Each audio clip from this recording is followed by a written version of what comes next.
What is up, party people? All right, so as usual, if you want to join the panel, the link is in the chat.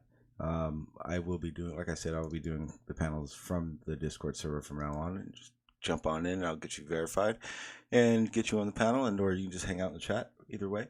At the moment, I have Sean, Hannah, and Davros are in the panel right now. I'm about to turn them on right now so you guys can hear them. Let's see. All right, let's get in the chat and see what's up first before we turn them on. What's up? Oh, Sean's in here. What's up, Twisted Hippie? How you doing, sir?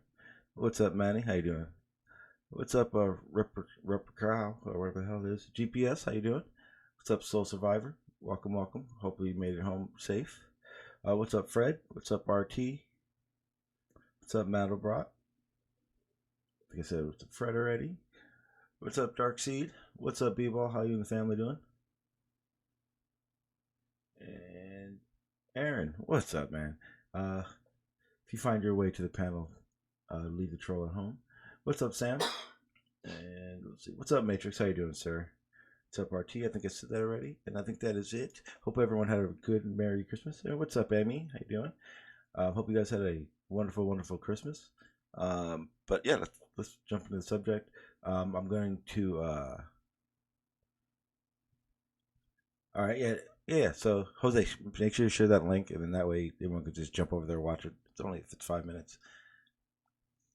And then, yeah, we're gonna jump into this conversation, what they're saying, and then we'll get in the topic. I think I got a good conspiracy for you guys. You're gonna like this one. I'll get you guys going. Everyone that's getting there. Like I said, here's the link if you want to join the panel, and we'll go from there. All right, guys, we are live. Just so you guys know. I gotta make. Quit talking about Sean. I could hear you guys the whole time. Just they couldn't. Jeez. Yeah. So, well, I was gonna let you guys continue on. You guys were talking about pumpkin pies, right? Quiche. Quiche is great. Eggs. I love quiche. Only good quiche though, not that soggy, floppy stuff. That's weird. Oh, it's no, gotta not be soggy fluffy. quiche. Gotta be fluffy. Gotta have some Thank bacon you. in it. Thank you. Okay, so here's a good thing. What I'm bringing up for the topic today isn't so much a conspiracy and as in what's going to happen, but why things are happening kind of is. Okay, so obviously it has something to do with the Antarctic Treaty. I'm not sure if very many people knew about this, but in 30 years, the Antarctic Treaty is gone. You guys know about that? What? Yeah. Yeah, in 2048, the Antarctic Treaty expires. 90-year expiry. Now I'll go ahead and I'm going to share one of the articles that I was looking at, and I'll make it so you guys can see it in the Discord. I will say Discord definitely stepped it up with the live sharing function. And then I'll share. Aaron, you have the role. You just got to join the voice chat, Einstein. Jesus Christ, I'm not explaining. Oh, really? Really? Did you just call Aaron Einstein? Obviously, I was. Jeez. Okay, so in this first article, this one is it matters too because there was a date on it. This one's from 2018. It says in 30 years, the Antarctic Treaty becomes unmodifiable, and the fate of the continent could hang in the balance. And at first, it's kind of like one of those things, like yeah, whatever. But after reading all these damn articles, there's actually a lot more to it. So in these articles, what I was reading about is, let me show this map real quick. Where's the map? Yeah, that's right. A lot to show you guys. I don't know where the map. There it is. Okay, so this map right here that no one on YouTube can see. There we go. So this map, it kind of shows, and this is not up to date as well. This shows the locations of all the stations, the science indoor. They are military installations, but it's for science-based stuff. But this is where all their little stations are, and right in the dab smack in the middle. What, man? Research facility. Yes, thank you, Davros. Research facility. Okay, so with that being said, since '98, what's been happening is that a bunch of countries, including let's go back. That could have sounded worse then, Sean. What? Well, if you lose the RY of country, it's going to sound terrible. Well, that's okay. I'm allowed. There's a to do bunch that. of cut. There's a bunch of trees. Davros, quit starting trouble. Okay, so and part of like this one right here, one of the things that I that stood out to me a lot was that a lot of the countries are now building more or extending these resource facilities, and now talking about the resources that are under Antarctica.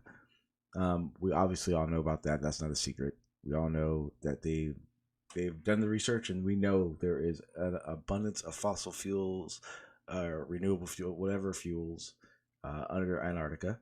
And with that said, what's going to happen in 30 years is the issue, right? Does anyone disagree with anything I've said so far? Well, I have no idea what you said. Okay, so Damn, people are going I'm looking at quiche recipes.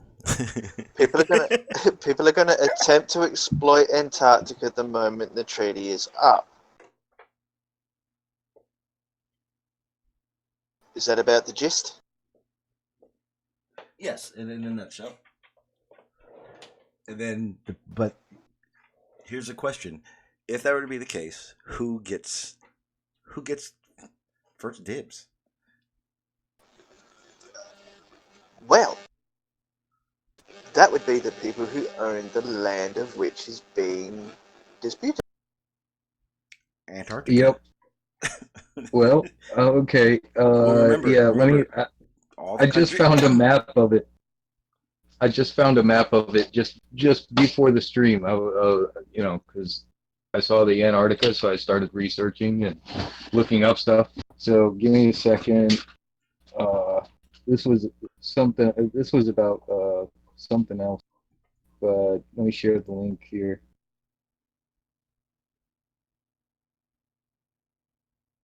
I'm on my phone still because I still have to get a good headset for my computer.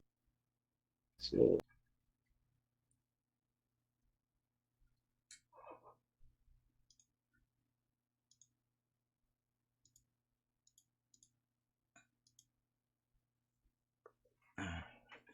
Okay. There was this one. This one was talking about what they found underneath some of the ice. I'll play it real quick. Did you watch the video? Is it worth watching? No, I didn't watch the video. No, let's find out. I just read it. Of another world. This robot is designed to search for signs of life. The plan is to send one into the oceans of Europa, Jupiter's smallest moon. It presents an incredibly compelling place to go and search for possible life beyond Earth, potentially answering that age-old question, are we alone? First, the rover-style robot's headed to Antarctica. It'll be tested at Australia's Casey Research Station, rolling on the underside of the sea ice. That's where NASA scientists believe alien life on Europa would be most evident. Within Europa's ice. We'll talk aliens later, Sean. Oh, and Davros, I do want to say this right now. You shared that YouTube video. I plan on watching it on the stream. Oh, the one from SciShow. The one that the whole what we see and what we are to the known universe type thing. Oh, the where we are. Yeah, because all you are this small. All you did was invoke 1,000 more questions. But that's why I do it for you, Sean, is because you want to increase your understanding of science, astronomy, space, cosmology, and all that. Things like that get you to open your mind to the questions that need to be asked for you to get better information. But I know the questions now. Duh. Yes, but you just said it opened up 1,000 more questions that you didn't even fucking know. Yeah, I know. I told you that. Oh, so if anyone wants to go check out Jose's premiere, it's only 5 minutes long. You said, go check out. You put the link in the chat. I won't be mad. Hang on, I'm trying to get my Discord to work. I didn't put the link in correctly because no one can see who's talking. Oh, that's right. It's still Christmas for you guys, isn't it? Yeah. Another 2.5 hours. Couple hours. Yeah. Over. You guys are Well, so yesterday. You guys 2 are hours so for me, not in the 2 future hours for for real. you. It's impossible. It's 1:16 p.m. on the 26th of December. Or so you say. Yeah. No, I know. No, you don't. It's a fact. Nobody knows 46 for is the real. right time. There we go. Yeah, PM. don't make me invoke Christmas the night. stick. I'll invoke Slick. Don't turn around this Discord. Okay, I also want to say something about that. Hang on. I have someone. What is DK saying? He says, in 30 years' time, if. Hang on, that's on my screen. We haven't figured out the future of civilization without tearing up Antarctica, we're already fucked. We are. Yeah, well. That's a good comment. But that's what's going to happen, I think. I think they set up a bunch of protocols that kind of detours from, drilling, I guess you would consider it, you would call it. And at the same time, they it's Why does Australia get such a big claim? Because we were the first ones to fucking visit it. Oh, it's only because your place is burning down. You want a new place to go move to. No, it's we It want to won't shift burn. ice to the center of the country so it'll melt. You want to steal the ice. That's it. Yeah. Let me see. Still okay. So I wanted to play this one because this What the hell weird thing is British got going there? What this? What? I'm confused. Yeah, With there's Argentine and everything. Yeah. Yeah. Yeah, I mean, hang on. stealing Chileans. I gotta reshare this because it's not working. Brits gotta steal everybody else's stuff. Okay, so I wanted to watch this video because this brings up a point to the conspiracy aspect of this that I wanted to talk about. So we'll listen to this real quick and then continue. 120 miles long on the east side of the Antarctic Peninsula, finally breaking off. Aaron can't figure out how to hear you. Weighing more than 1 trillion metric tons. Unless he joins the Merry voice chat, Christmas. he's not going to hear It's shit. one of the largest icebergs in human history. UCLA That's a nice professor Christmas Ratna present, then. Tripathi has spent her career studying Antarctic ice, traveling to the very peninsula where the ice shelf called Larsen C broke off. Professor Tripathi has seen 2 other big sections of the peninsula break off I and have so many dissolve. comments, The but I'm first not in going to make them. 1995 and then another in 2002. She watched as this crack grew for years, caught off guard that this break happened so soon. Oh no, an iceberg breaks away from Antarctica. They always do that. It seems like it's natural. Yeah, but Davros, here's the point. Here's the one that should sting a little. Do you remember when John Kerry flew down there because of it? Do you remember that? Anyone remember that? Yeah.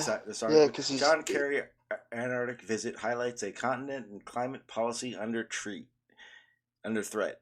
Yeah. All of a sudden, it became this big thing. Oh my God, the ice shelf in Antarctica is going to break off, which means 2 inches of sea level rise everywhere. I remember like it was yesterday. Yeah, no. He was wrong. It didn't happen. Well, it wasn't him. Because it was glacial shift. Yeah, I know. It was glacial shifting. Glacial shifting they'd never encountered before. Oh, exactly. And then here's the other part that should add to it. Okay, so in this whole idea that the climate is, oh, P Mars, you don't have a shot in hell. Get the fuck out of here. Bye-bye. What? Oh yeah, he tried. He tried. Oh, Wow, I can't believe that. He's got some balls. I gotta get some of these guys in here real quick that I know are good to go. He tried to slip in with a bunch of them too. It was good timing. Anyway, one of the things that, like I said, they're boasting so much about is the global warming. Guess what, people? It's happening. My question is, No, really? Really? You're talking to the guy who lives on the surface of the sun? Yeah, I know. You want to do the weather report, Davros? Yeah, you're 2 down today, Davros. Well, yesterday it was 3 degrees above the expected temperature. Which was? So the expected temperature was 33 C, and it got to 36. 6? Oh. Interesting how the model's prediction was wrong. Well, I do want to say this. Get ready, because I've listened and I've heard everyone. Hannah, you've said it quite a few times. I think George has said it a few times. Davros has definitely said it. But the spikes in irregularly, blah blah blah, irregular. Yes, we know what you mean. Differences. There's difference between weather and climate change. Yes, but you guys have been saying lately that it's not like your weather is odd for this time of year, or it's fluctuating a lot. We've had warm winters before. But but there was last year our winter was 3 days. There was only 3 days of actual cool weather down here. Other than that, it was like yeah, exactly. Other than that, it was like 70 degrees or higher. But usually it'll get down in the 40s and stuff like that. But yeah, this year it's dropped down to about 50 so far. Well, I can tell you, here in San Diego, we very rarely have winter.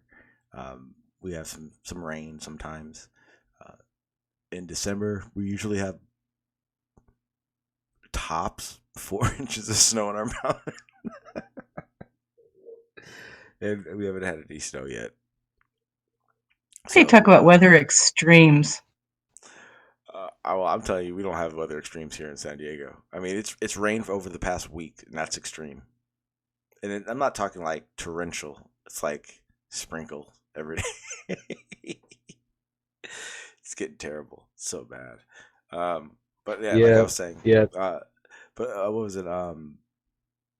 Okay, so with that being said, a lot of the talk is the ice sheets melting.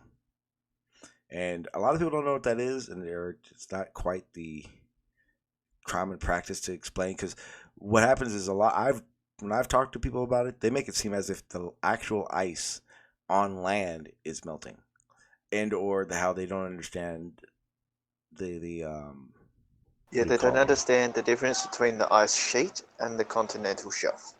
Yeah, but I'm thinking, damn, off the top of my head,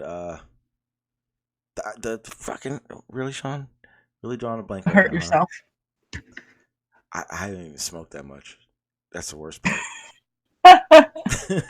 Well, it's permanent now, after a while. Thank you. No, that's not true. Glaciation. Yeah, okay. So a lot of people don't understand that. For one, the glaciers, they are forever running out. They don't like replenish. It doesn't get that cold. Well, so to speak.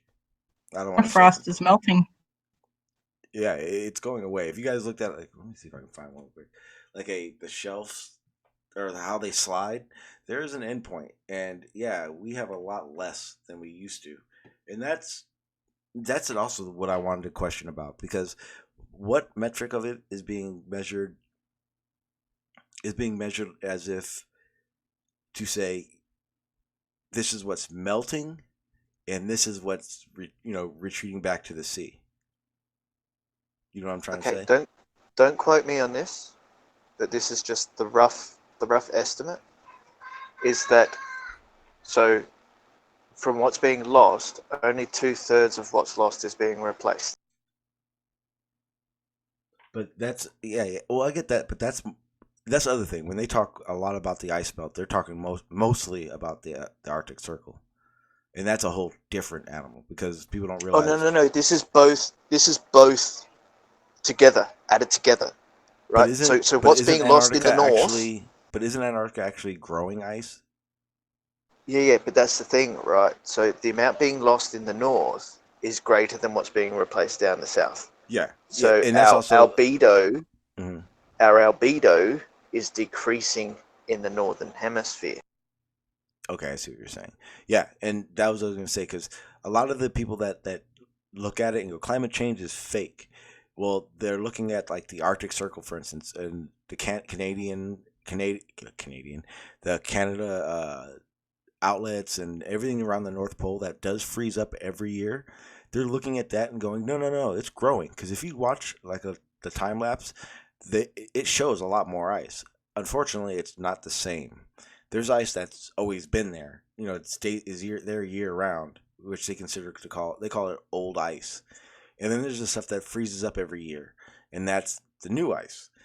Yeah, we get a lot of new ice, but that new ice doesn't last very long. Like you were saying, Davros, the albedo rating of it, it's not so good, so it doesn't reflect very much. It actually absorbs quite more, and it melts. Well, in Greenland, their ice is actually the other significant amount, isn't it? Because that's what they kind of balance it with, right? Yes. And as far as I know about it, the way they run it is, or how it actually is looked at is, we are gaining ice in the Antarctic, again, new ice, so it's not ice that we are relying on to stay. But Greenland is actually losing a shit ton of ice. Like, they're the ones that are throwing the ratio off.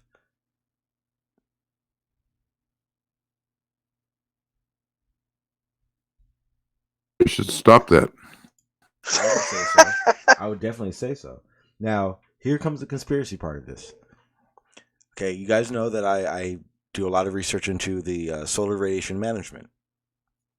And I have already said my ups and downs about how much I hate it, and I think it's a bad idea because of the unknown science behind it.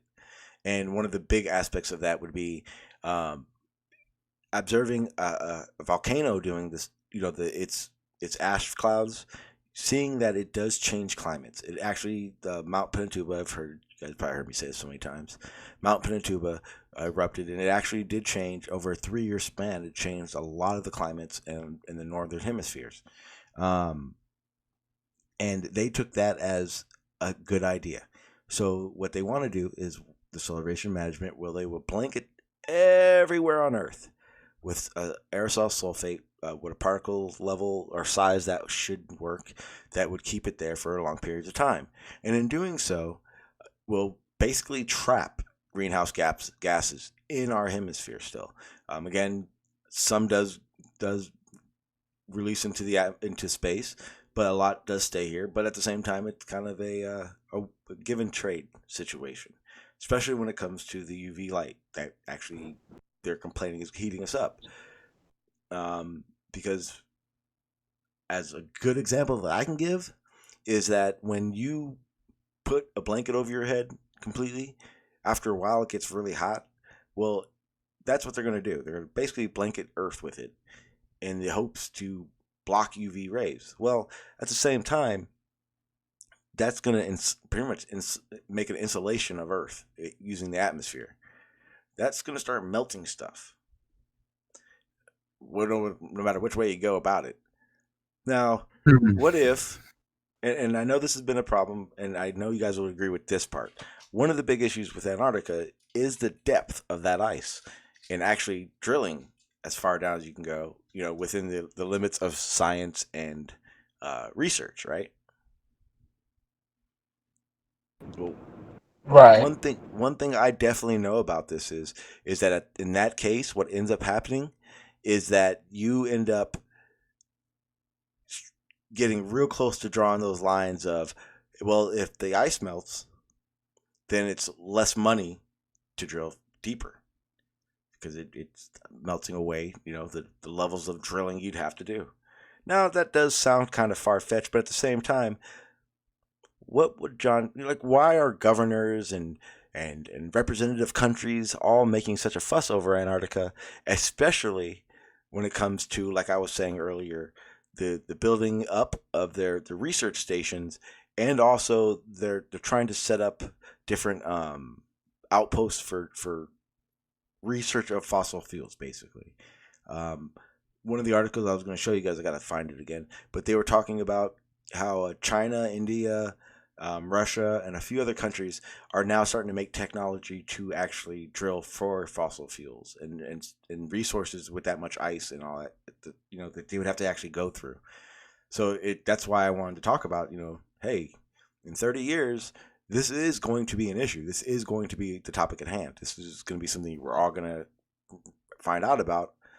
Now, here's another problem. They're not talking about this. This is actually, I think, is probably one of the biggest deals a government should, be talking about right now. It's the only land. Think about this. It is the only land on this earth that we know of, for sure, that has no ownership. No one's allowed to own it. No one's allowed to represent themselves and say that this is our land. Well, in 30 years, that expires. And if that expires, then what?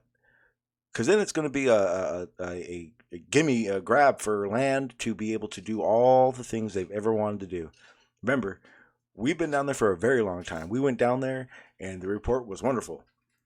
So much resources, which is another reason people think we're not allowed to go down there. It's to keep this from happening. It's to keep companies and venturers from going, I can get rich because it's there. Well, like I said a minute ago, 30 years, that's not there anymore at all. Then what? That's the big question. And I'm done with my rant. I do want to say thank you, Soul Survivor. I appreciate the shit out of that, man. Soul Survivor says, for the super chat, he says, looks like the Truth Army never takes a day off. Merry Christmas, everybody. No. Nope. Never does. Never. Never, Soul. Remember that. Thank you, though. I do appreciate that. Ever. Forever. I will be here. Do you guys disagree maybe with anything I said, or think anything I said was a little Did you say? Could you start that over again? Yes, I can, actually. You ready? I love my rants so much. I listen to myself. I'm so confused. Well, I guess they'll probably just carve it up again with the new nations in the 30 years. I guess that's going to be it. I don't think any one land can have ownership of it because of its strategic location all around the flat plain as a ring. No one country can be allowed to have such a strategic location. You'd essentially surround all the other nations.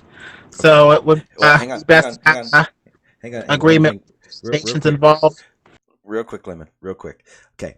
Unless you can scientifically explain and show a Antarctica around us, we're going to go ahead and keep it as Antarctica as the continent island around, that's at the bottom of the earth.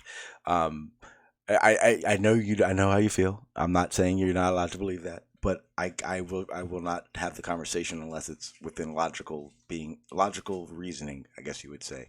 But if you want to talk government and talk about their implications there, more power to you to do that. But I'd rather stay away from the I don't want to even say it anymore.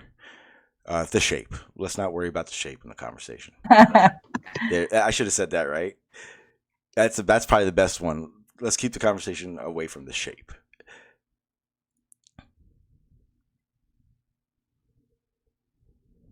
I mean, but you can speak on it, unless that's all you had to say.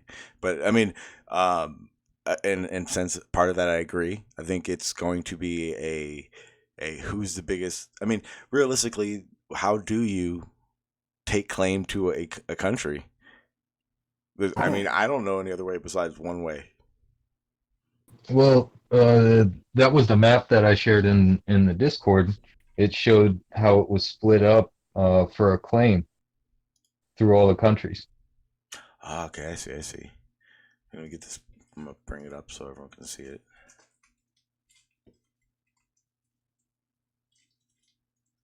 I mean, it's a really funky map, but for It sure. is. But that's what the claims are stating. Here's our claim. Make it a little bigger. We don't want that. Dude, What Sean was talking there's about. penguins there. So we'll just take the rest of it. Don't worry about it. We'll look after it. No, you've so got enough. It's everything inside the triangles, right? Yep, exactly. The Brits got a lot of water. Now, is that claim for research or claim for... Okay, so territorial claim. So yeah, so basically that's their plots for research. And where they overlap would probably be where the different countries do joint ventures or allow, or don't care about each other and will allow it to happen. Yeah, I think they were talking about doing joint research facilities at one point. Yeah, I know a lot of places are doing that. Yeah, exactly.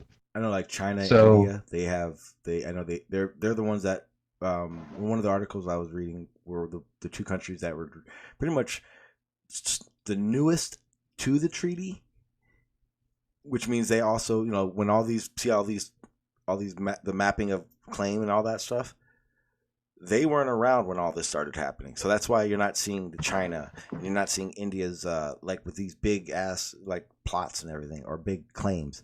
That's why they're joint venturing with a lot of these people. You know what I mean? Yeah, exactly. It's the piggyback system that they have, exactly. Just so they can do it. Yeah, it's kind of one of those things like that maybe it, so.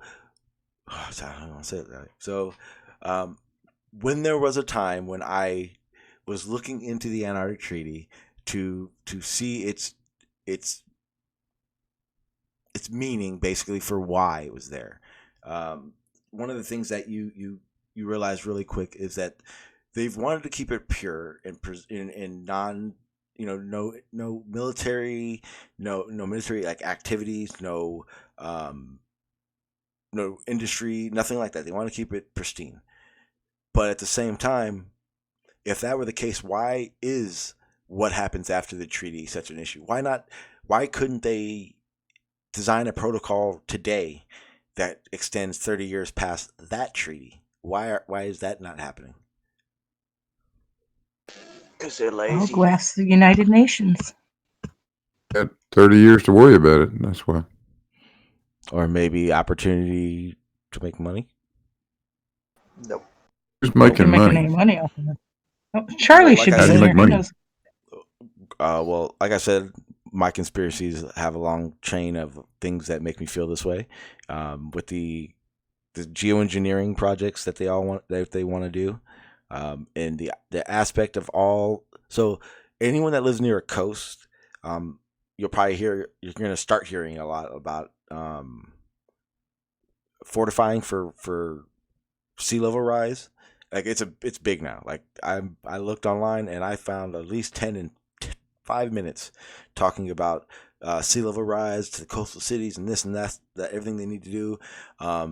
California, the San Francisco area, they just started a whole new commission that all they're doing is basically regulating who will have to pay for what to basically fortify the deltas that are up there. The land and all the buildings and the businesses that are out there, who's going to pay for what and all that stuff. Like that's where it's come to. And to me, that means it. I'm sorry. I'm not the type of person that believes that when they say, hey, we have this amount of time to get our shit together, climate change is real and things are going to happen if we don't. To me, that shouts, we fucked up. Again, I feel that they've been researching geoengineering, and in my opinion, they fucked up somewhere. It doesn't mean everywhere, but somewhere, and it's thrown shit off, and now they're trying to recoup for it, in my opinion. They have to blame Australia because we don't own any of it. That's the thing. No one owns this. That's also the thing with that map. No one owns any of that. That's just where they're allowed to, set up a research and be at without getting in and stepping on other people's toes. But none of those are drilling companies. Sean, What's Sean, that? Yes. you do realize that the sections that are claimed by the countries are technically protected by the country. Yeah, for research. Yes, but also they have to ensure the validity of the area that they claim to want.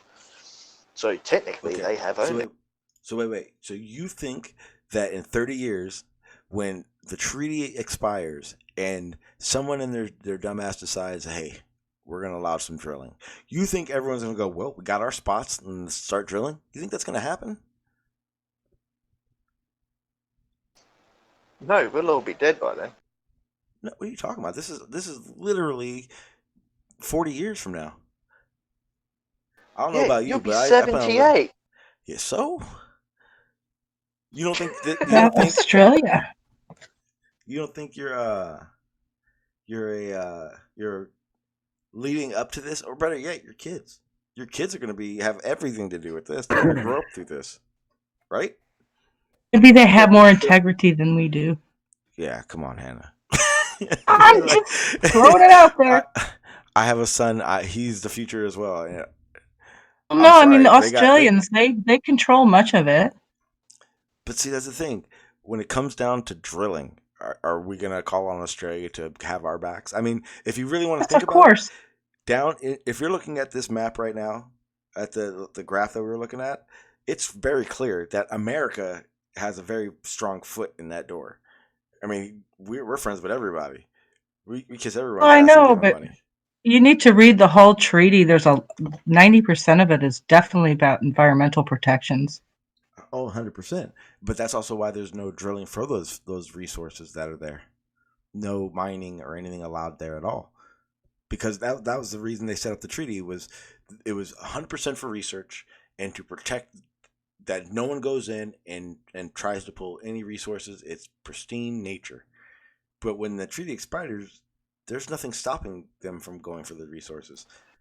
And at that point, it's literally whose army is going to be able to protect those oil rigs the best. Oil rigs? What oil rigs? Do they know about the methane pocket that sits underneath Antarctica? Yeah, they also know about the CO2 pockets, the on all other resources. Yeah, the boom pockets. They're called boom pockets because if you pop it, well, they have that in Arctic. Yeah, but these are under rock. If you pop them, right, and you spark it, you got problems. Yeah, I'm pretty sure they figured that out, and I'm pretty sure they're figuring that how they're going to do it as well. Like I said, they're researching into how to start drilling into Antarctica. The Australians? Everyone. No, China, Russia, India. I'll bring the link up. But yeah, they're talking because again, the treaty stops that from happening. But the problem is once that treaty expires, then there is no regulation of countries going in and actually staking claim of areas and doing whatever they want for the resources. That's the issue. Well, they're going to put in a leave a penny, take a penny honesty system? That's the problem. They don't know. I'm bringing up the page right now. I don't know if that was the right one. Yes, it is. Where are you showing this stuff, Sean? Right now, my name. You can either do it on YouTube or where my name says live. If you click on that, it should pop up the web page I'm looking at.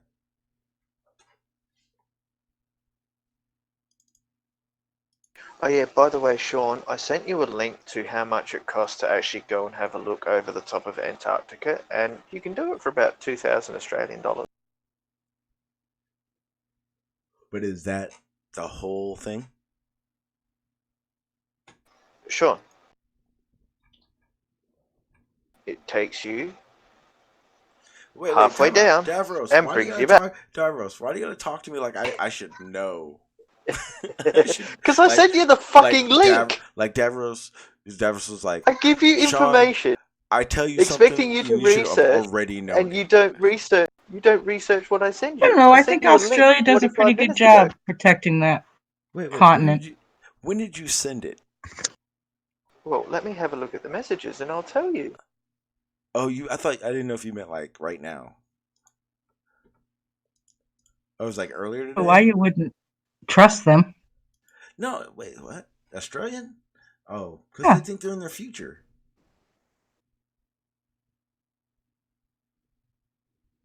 That's pretty clear. Okay, so like, I don't know.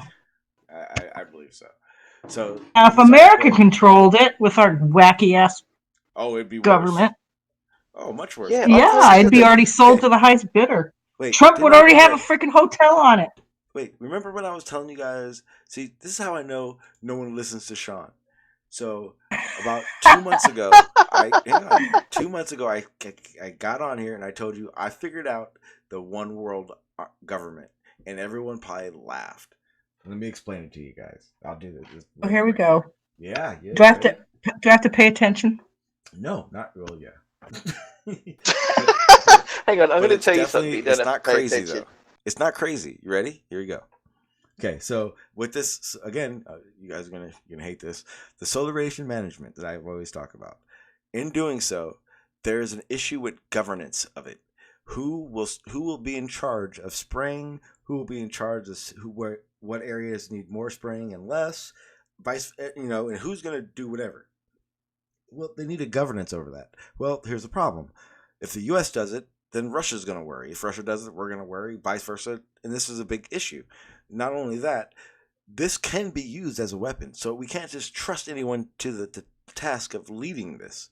For instance, if we got a problem with North Korea and we decided we're going to put a little extra spray to their area or less, it's going to have a different effect. It's going to change their climate because, again, like I said earlier, it has to be a uniform spray equally around Earth. And this is going to take multiple countries, multiple agencies to do this.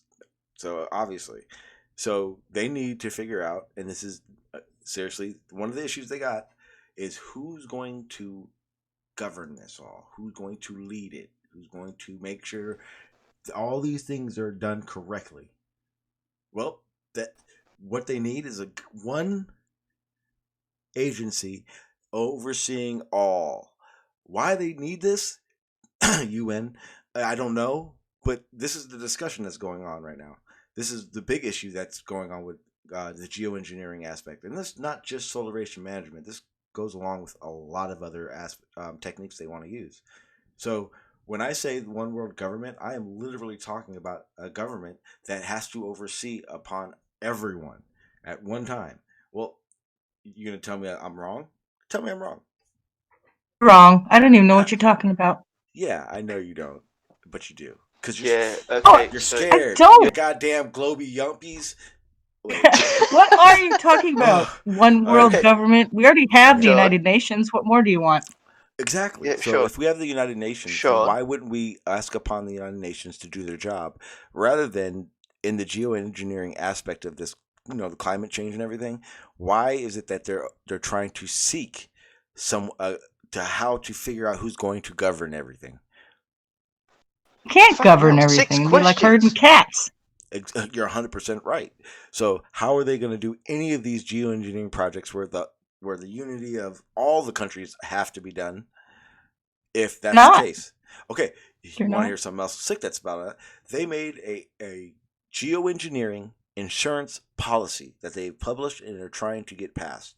What will happen is the states will have the opportunity to buy an insurance policy for their state, knowing whether our natural disasters happen, and obviously they need local aid for disaster relief.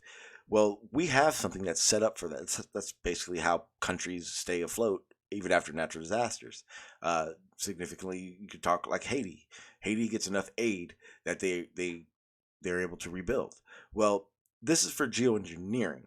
So you don't issue policies to the states. And when I say states, I don't just mean United States. I mean the different government agencies that would adhere to these situations. What would end up happening is that if California's, I'm gonna use this as an example because it's the best way I can. If California says yes, we want that insurance. Arizona, which is right next to us, says we don't need that insurance. We don't believe in climate change to the extent you guys are saying. Well, what ends up happening is that then California then has to take a little more out of their budget to help Arizona, and so does New Mexico. If New Mexico says, "Yeah, we'll take it," well, guess what? You're then forced to aid the state your border, especially if they don't want the insurance. So that's one of those things where now they're trying to make states convince the other states, oh, you need this insurance policy. Again, things like that don't happen for no reason. You don't get to that extent. I've never heard of this insurance stuff. Where are you finding this stuff? I'll get it right now. Thank you. David Keith and the Harvard Geoengineering Research Policy or Research Program issued this publication are going to be issuing it to legislation, along with the findings that they get from their geoengineering research that they want to start doing. I'm getting it right now.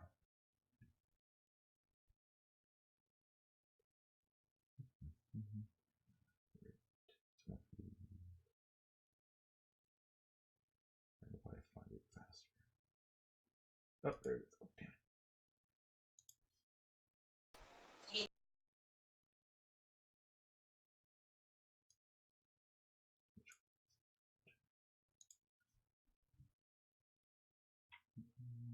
Of course, Arizona won't sign up. They don't sign up for anything. They don't even do freaking daylight savings. That's the smart thing that they quit doing. I'm going to put the link in all the chats so people can get this. I'll put it in the Discord, but I'm also going to share. I think I may be sharing it. I'm not sure yet. No, I'm not yet. Hang on. And then I will share it as well. Yeah, so this is the Parabolic Climate Risk Insurance, a tool for facilitate agreement about deploying of solar geoengineering.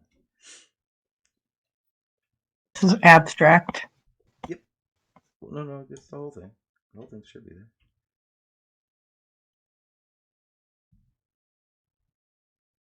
It says over the last decade, parametric insurance has emerged as a novel form of climate risk management.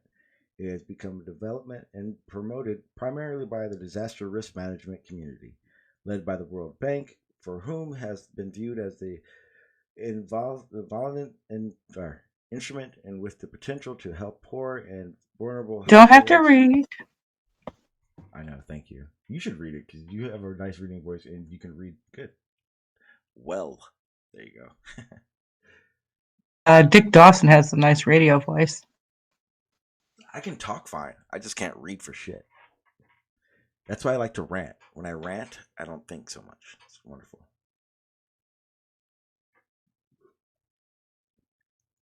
That's because the information's in front of you and you can see it.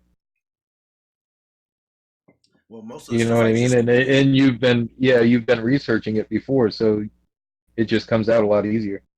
Yeah, like if I like reading this would take forever.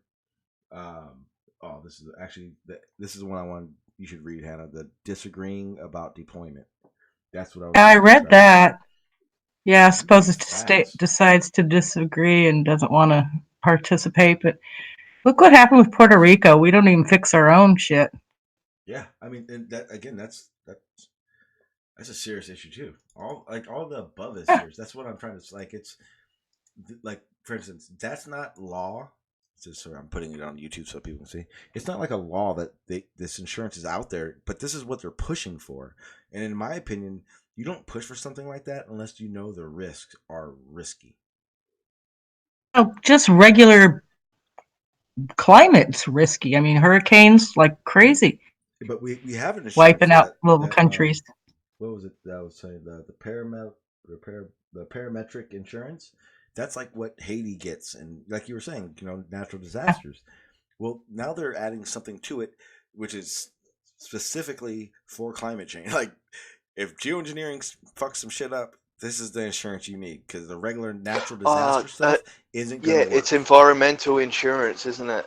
Yeah, well, that here's if the we difference. fuck up the environment, we're not Basically, yes. responsible. Because here's the difference. The parametric insurance, the original, the one that stands now, is if there's a natural disaster. If the one that they're trying to do right now, this one we just looked at, that one is if man-made natural disasters occur. Right. If Oregon gets hit with a fucking hurricane, proposed technologies have not even been developed yet, so they're like a long way off from a lot of this shit. Again, it's not as advanced as you would think it is. To do the solar radiation management, all they have to do, and they've even stated this, all they got to do, the main issue they have is first through law, because there's so many fucking treaties that stops geoengineering, which is why all the research they're doing now is so big, because what they're doing is because when they start messing with the clouds, you're going to start messing with airplane flight.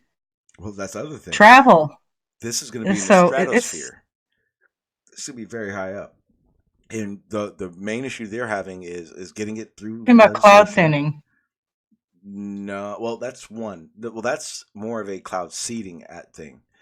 You're thinking that's still local. Cloud seeding is $1 billion industry now. They've been doing silver nitrate for decades. Oh yeah, big time. If we're talking geoengineering, we're now talking physically changing climates. The solar radiation management, they want to spray aerosol sulfates over all of Earth into the stratosphere. Yeah, to reflect a small amount of incoming sunlight back to offset some of the warming. Right. And they've already said other methods include cirrus cloud thinning, aimed at allowing more heat to escape. Mm-hmm.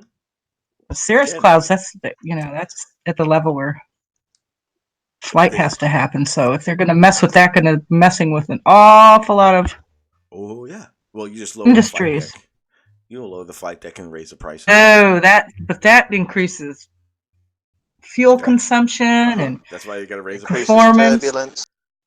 Yeah, well, there'll be a lot of people balking at this.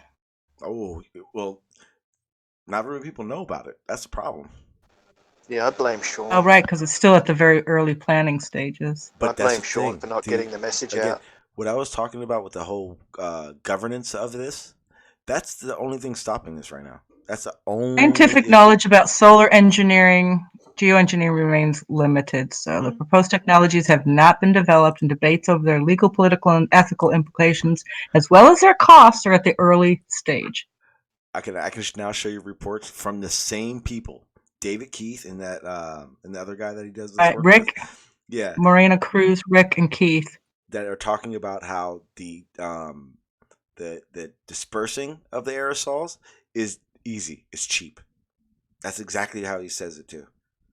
That's the easy part. That's the cheap part. And they'd have to go. You got to get the government to sign on. Exactly, because if you go government, then the governments have to somehow fiscally pay for it. If you go like industry, then you have a bidding war, and that's why when people are like, "Oh, Southwest are all spraying chemtrails," like, no, they're not. No, especially for the government, because if that was the case, it would be bidding fucking wars out the ass. So it's hard enough to get our government to do a goddamn thing about the environment, let alone something like this. Well, that's the big thing. I know climate change is happening, but are they blowing it up our asses so much right now? Because again, I just gave you a bunch of instances through a bunch of different scenarios where the money generation is going to start happening because of. And again, none of these companies are going to put themselves out of business, so acting like it's going to be gone is ridiculous. And I've got a chocolate chip muffin, so Okay, so the reasons countries might object to a proposed deployment of solar engineering may be usefully sorted into two categories: interests and values. So countries may object because of their interest, they don't believe in it, and they don't have the money. And if they don't, then your neighbor will have to set foot and put up some dough.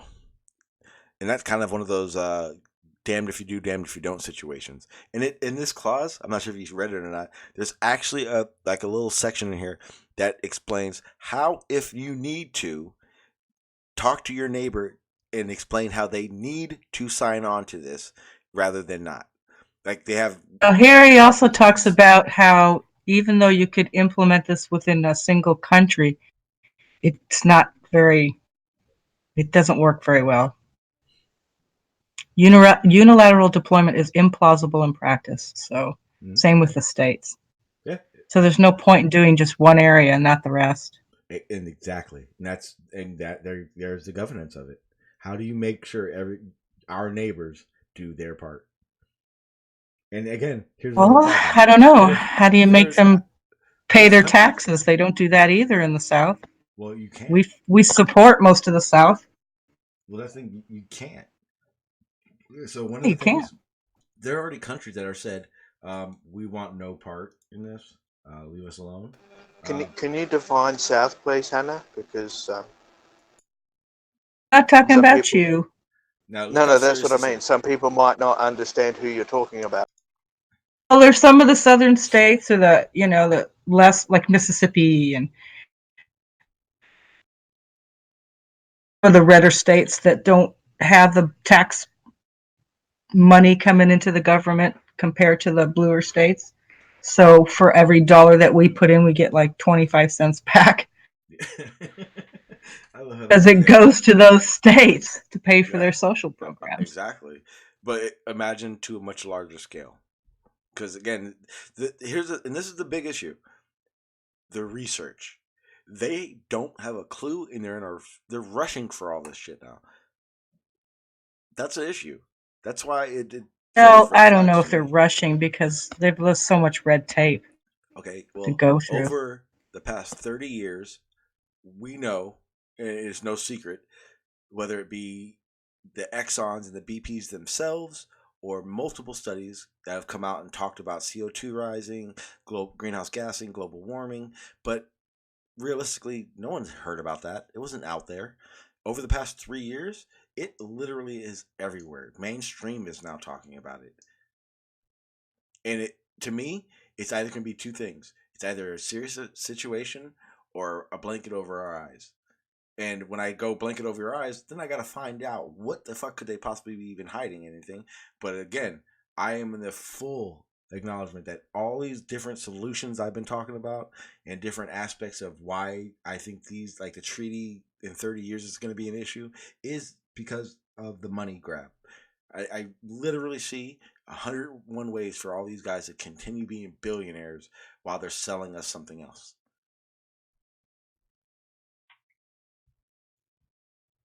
Now, here's the other issue. So it's to the point where, like I was saying, there are countries that don't want anything to do with this solar radiation management, indoor geoengineering solutions that they're putting out there.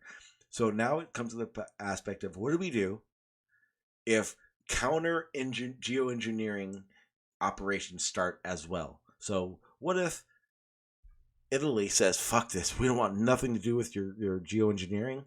Well, they come up with a technology that diffuses or depletes all the aerosol above Italy. Again, like you were saying, Hannah, if they don't do it evenly, shit is going to hit the fan. It doesn't work. It's useless if it doesn't happen that way. Well, now they're trying to figure out what are we going to do if we come across counter geoengineering stuff. Now, I get dotting all your P's and Q's in the situations are very important, but Harvard Solar Geoengineering Research Program, they're literally leading everything in this. There's a reason for that. Why isn't legislation doing it?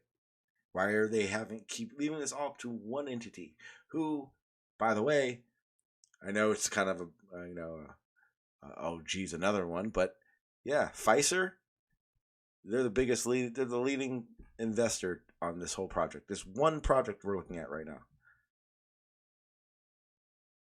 Those things are red flags. I'm sorry. Anyone who doesn't think this is a good... What do you mean they're red flags? What do you mean by red flags? I mean, there's always research going on. more to look into it than just the research behind that they're explaining.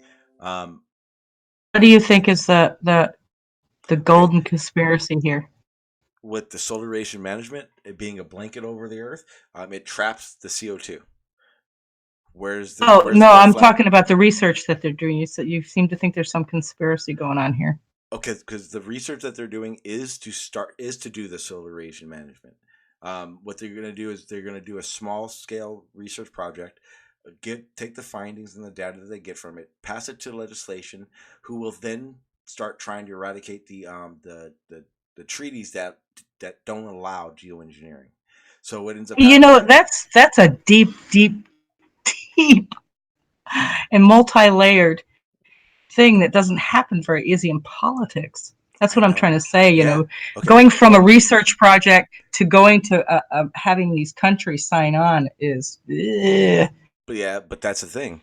So let's just say in a perfect world, they're able to get this going and they blanket the Earth. What it's going to end up doing is trapping all the greenhouse gases in any type of cycling that would be normal. Well, the David Keith, the guy that's promoting to do that, he also owns the largest carbon or direct air carbon capture industry in Canada, and he's selling his so you think I get it. So you think they're doing this so they can actually create more of a problem so they can clean up that problem. Exactly. And it goes the same way for I see what you're saying. Bullshit. Okay, well, what am I saying that is irrational? Because get countries to sign on to this, first of all, to get our country to sign on to it. You really think people in our government who don't think climate change is even real are going to sign up to something that's going to fix it? Now, what if I told you that, remember I told you the guy who's running the David Keith, he owns the direct air carbon capture.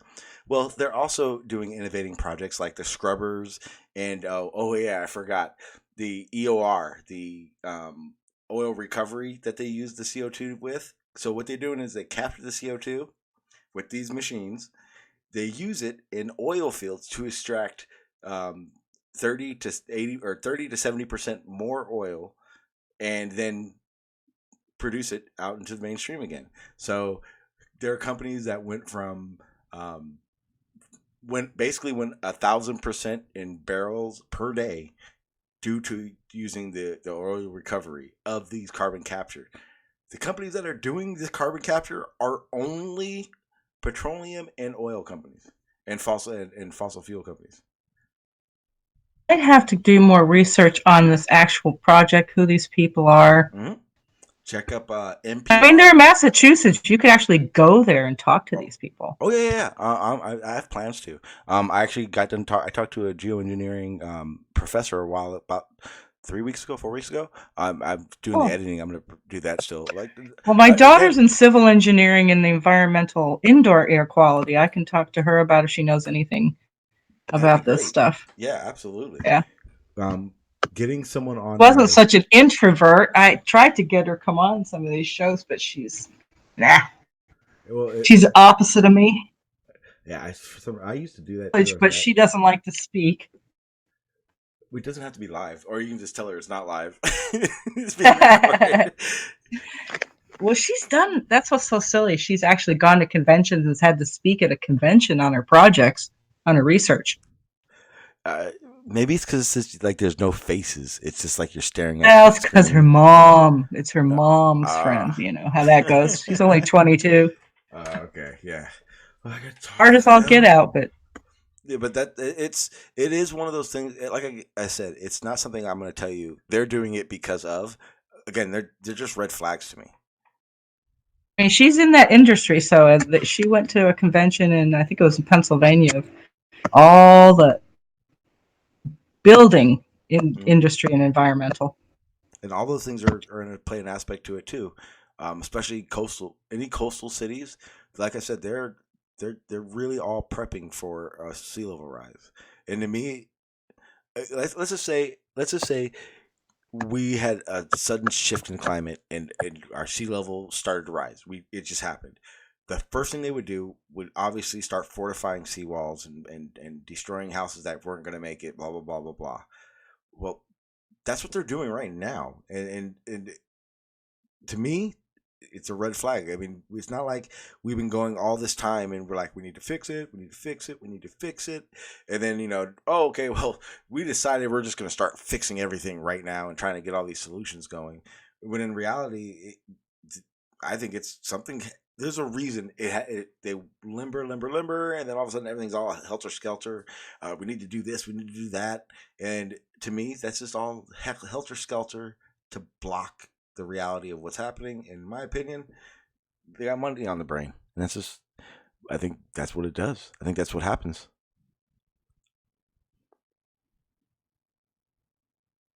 Hello. Yep, I hear you. Got it. Hey. Got Oh it yeah, back. Blue has also done indoor air quality stuff, haven't you, Blue? Done air quality stuff, not indoor necessarily. Who does your daughter work for, Hannah? Doesn't work. She's at the University of Texas. She's a associate research Okay. All right. for the engineering department for civil engineering, environmental. Yeah. I know Blue's done atmosphere without a container. Yeah, I don't Just Yeah, it necessarily. made you smile. I made I people don't necessarily smile. share a lot of viewpoints about gigantic conspiracies to collect CO2 and do something nefarious with it. Unfortunately, we just generate too much CO2. Right. I don't either. I mean, it takes so much. I wasn't saying. I'm not. Again, I to didn't do say this that research. I've done a lot of research, Hannah. A lot. No, I'm not talking about you. I'm talking about the people that actually do this research. Oh yeah. The universities. I don't think it's something nefarious. I just think, oh, well, I guess what David Keith is doing, I would say is, but it's just. I mean, her funding comes from the National Science Foundation, so are they in on it too? No, okay, so I don't. Well, if he's making a buck on it, yeah, I suppose I'm as bad as he is because I made an entire career out of it. Well, see, that's the thing. I don't think it needs to be like that. So, any of the data and research you would have done, Blue, would you say would be what you? It's what you observed. It's what you studied, and the data concludes. It's what you get. But that doesn't mean a geoengineering project would say alter that completely. You know what I'm saying? You know what I'm saying? I'm not saying that you have to be involved. You don't have to be involved, especially. But what we're seeing, especially in the data with different things happening in the climate, regardless, they're hyping something up for what reason? I mean, that's okay. That'd be the better question then. Why are they hyping it up right now? What are they hyping? What are they hyping up? Coke. Global warming, ice level, or sea level rise. The need for geoengineering. You know, this is the first I've ever read a paper like that, so I don't. If it's hyped up, they're sure keeping it a secret because I'm around it. You're in Discord. Oh, I'm talking about I'm around the environmental. I've taken environmental science at school. I keep my eye on it. I talk to my daughter all the time about her projects. Okay, so what if I said, I mean, the government was looking into geoengineering in the 40s? Would it be safe to say that they didn't stop doing that? Obviously, sure, they're looking into everything they can. I think they need to be. Well, yeah, and again, okay. I said the government is funding my daughter's research, so they're interested in environmental stuff. Let me preface this better. All geoengineering is not bad. I think the geoengineering that instead of fixing something is a quick fix for something is extremely dangerous. And that's what I'm talking about. The solarization management is a quick fix to a big problem. And that's what makes it dangerous. Right. And if you as a layperson understand that, do you not think that people that have their hands on the pulse of things are not going to understand that? Honestly, I don't think I think I don't.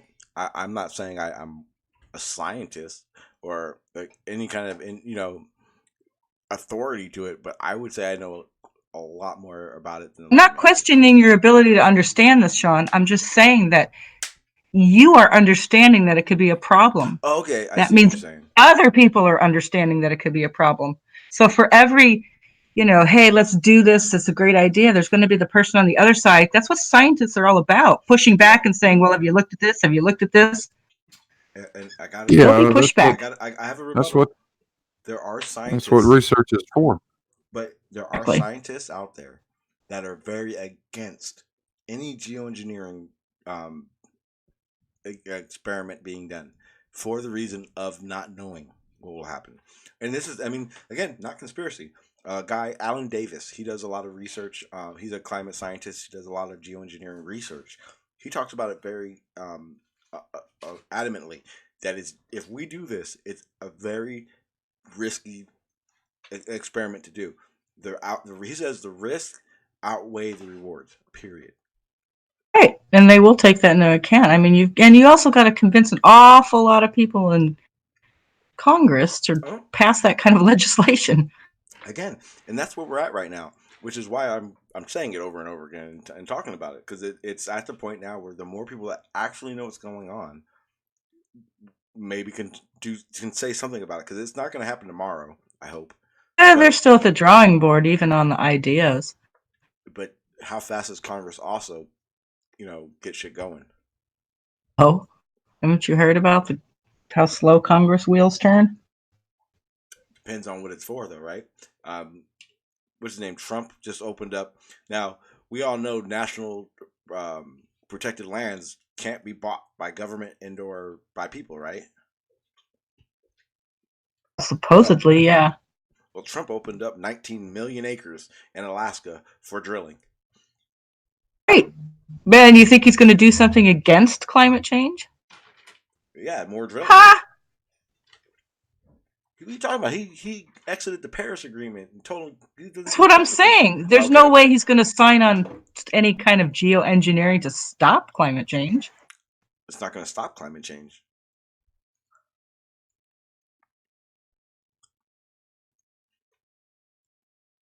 And if it has something to do with making more money, he will. If capturing CO2 produces more oil, why not? Marble, would that work? Capturing CO2 produce more oil? Yeah. Petroleum industry's been doing it for years. Since the 70s, I think. Maybe even earlier. I call it reverse fracking.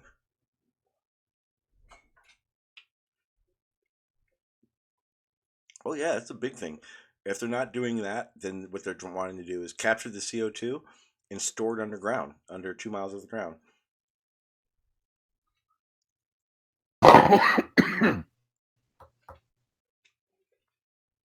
Well, because there's just not very much you can do with it.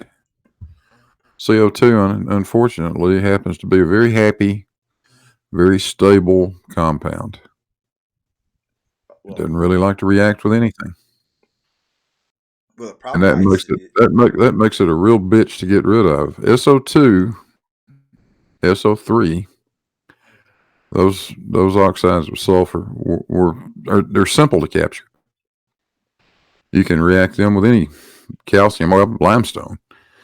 That's been historically the best technique to use. But you can't do that with CO2. Well, that's one of the risks they have with the storage of it. Keeping it down there. How do they keep it in the ground? Yeah, exactly. And that's scary because well, I think I know, Blue, you've been around when I was talking about the couple of villages that were like thousands were killed because of the cloud. Well, in my opinion, that was in the thousands of tonnage. We're talking in the millions of tonnage being stored, and unfortunately, these places aren't far from cities. And if that were to leak and become a pocket that went across the land, then there's some serious shit happening, right?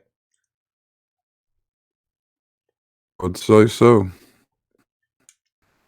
It wasn't going to snow. You don't get any snow. You're supposed to get 30 inches of it. Yeah, believe the weather guys. Trust me, we're not getting 30 inches in San Diego.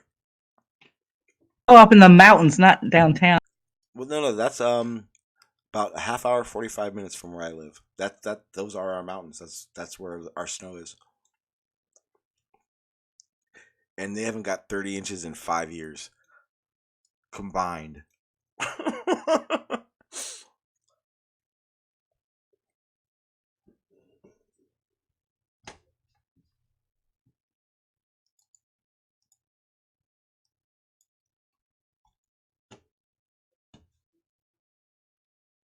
I don't know enough about carbon capture to really take the discussion any further than just reading that abstract.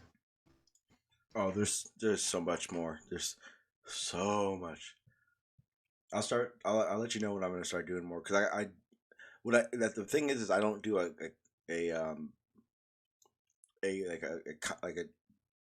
continuous scheduled talk about it. So I just randomly start talking about all the geoengineering aspects of the research I do, and I need to be more consistent with it. But next time I do it, I'll let you know when I'm gonna have like one that has like where I'm sharing all the links and stuff I have and talking about it. It's just hard to do it when I'm in the middle. Like I wasn't even gonna talk about that stuff. I completely forgot what I was even talking about with the Antarctic Treaty stuff. I still got to research more, but all the stuff we talked about is all happening.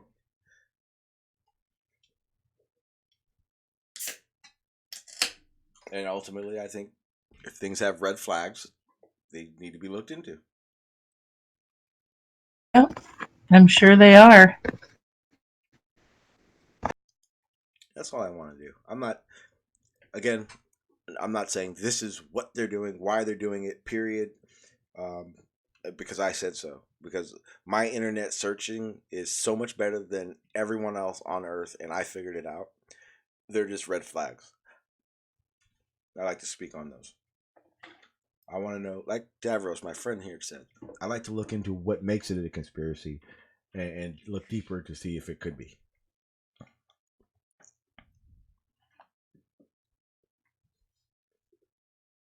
I don't think climate change is any kind of a conspiracy. No, it's definitely real. I think we're going to live with the consequences, obviously. And that's why I don't coastal understand. Communities are going to continue to get flooded left and right. But we're human. Year after year. We're human. We'll do what we've been doing. Adapt. Exactly. Move. We don't learn very well from our past. For real, people are spending billions of dollars to get their house taken out in 20 years. That's weird. I know people keep building in places that it's going to get taken out. I know, it's kind of crazy, isn't it? Oh yeah, yeah. I mean, basically Florida's a big sandbar, so you know. Miami gets flooded all the time now. Yep, yeah. Hialeah is totally flooded. Yeah. They replaced the beach sand all along part of the coastline down here when the hurricanes came through. It was crazy. It's a lot of sand. Yeah, DK, you're good to go. All you gotta do is join yep, perfect. There you go. You're good to go, DK. Yeah, you should be able to talk now. Yeah. We won't talk about artesian planes getting fucked up either, will we? Who? Well, do you know what an artesian plane is? Oh my god. Okay, so what's happening? Right? See, you did it again. Artesian planes. No, stop. You did it again. No. I was just joking, man. I was just joking. When I think something, everyone should already know it. Yeah, that's right. You should, Sean. If you're talking about climate change, you should also know about what's happening under the fucking planet. You know what? I may already know, and I just didn't know it as that. Yeah, so artesian planes is the large bodies of water that sit underneath continental shelves. Oh, I am here then. Oh, there you go. Yep, oh, there he is. How you doing, sir? Sake. Oh, fucking technology. I fucking hate it.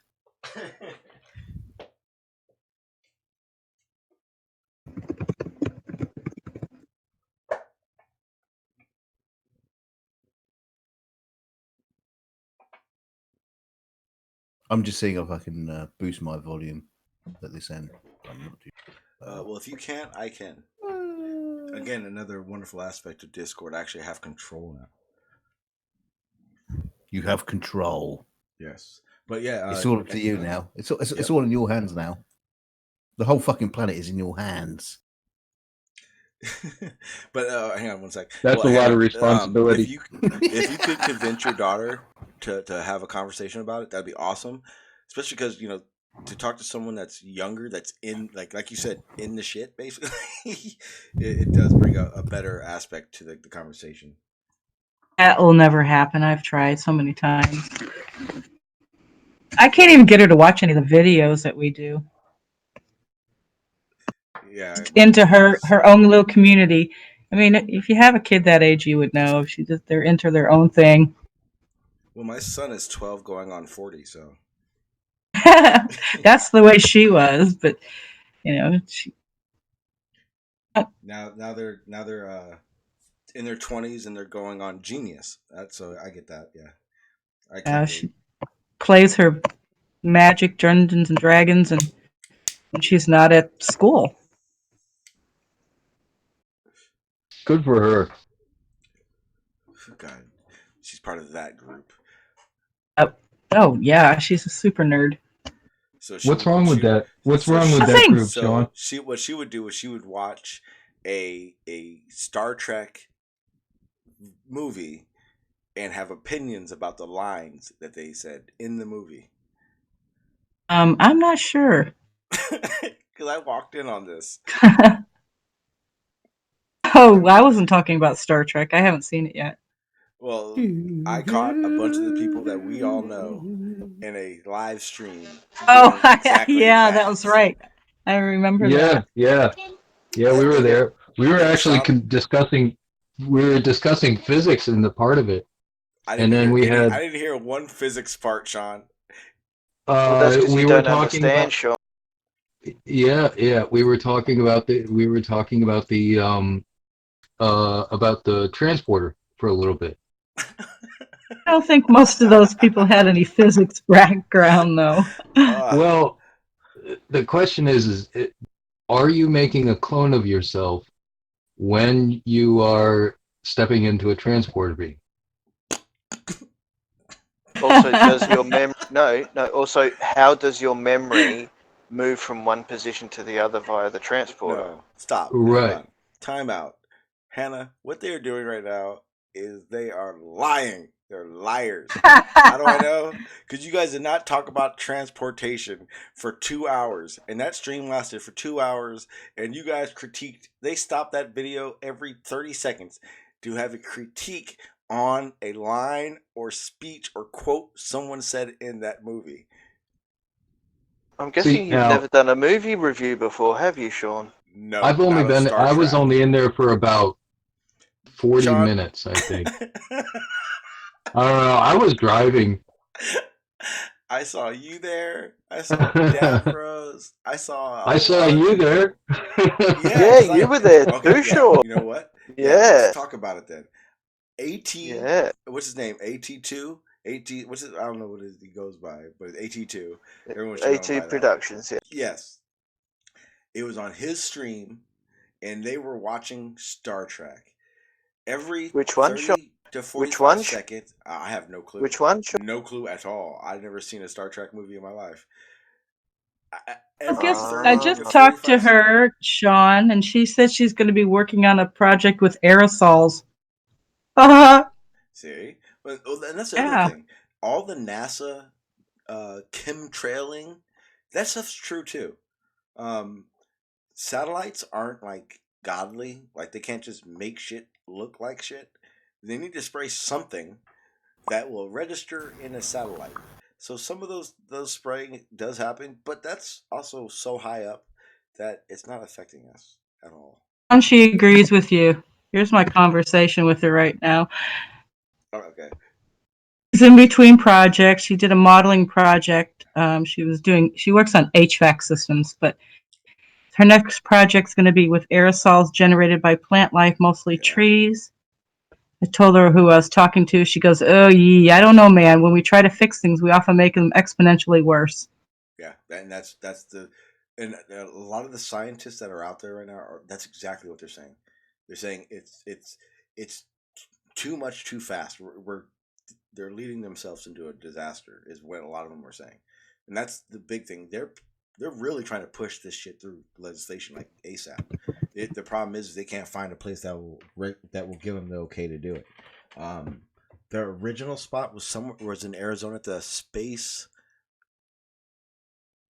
Park something or other, and it was in Arizona, and they were actually going to do the actual project over Indian land because it didn't have to deal with governmental issues.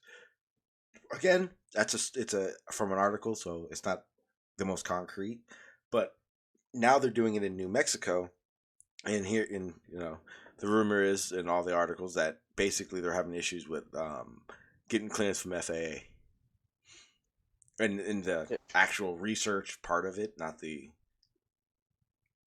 the legal aspect of it. I have a slight conspiracy that I think is valid. Oh, I can't wait for this. The increase in this shit that's been happening over the last few years is due to the increase in pumpkin spice lattes. See, I knew you were taking what? Prove me wrong.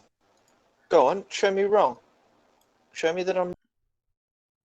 Go on. I said it was a conspiracy. I didn't say it was true. But at least mine has some validity behind them. Yeah, and so does pumpkin spice lattes being shit. They are. I just want some pumpkin pie.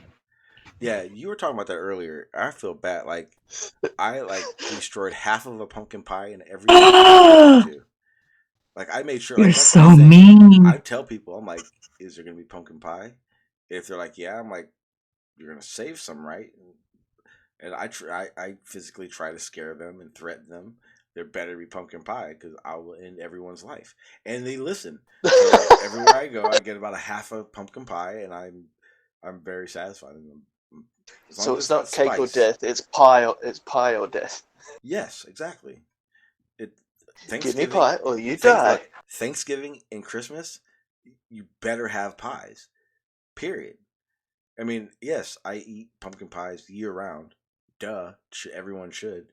But those are the. I agree because pumpkin is good for you.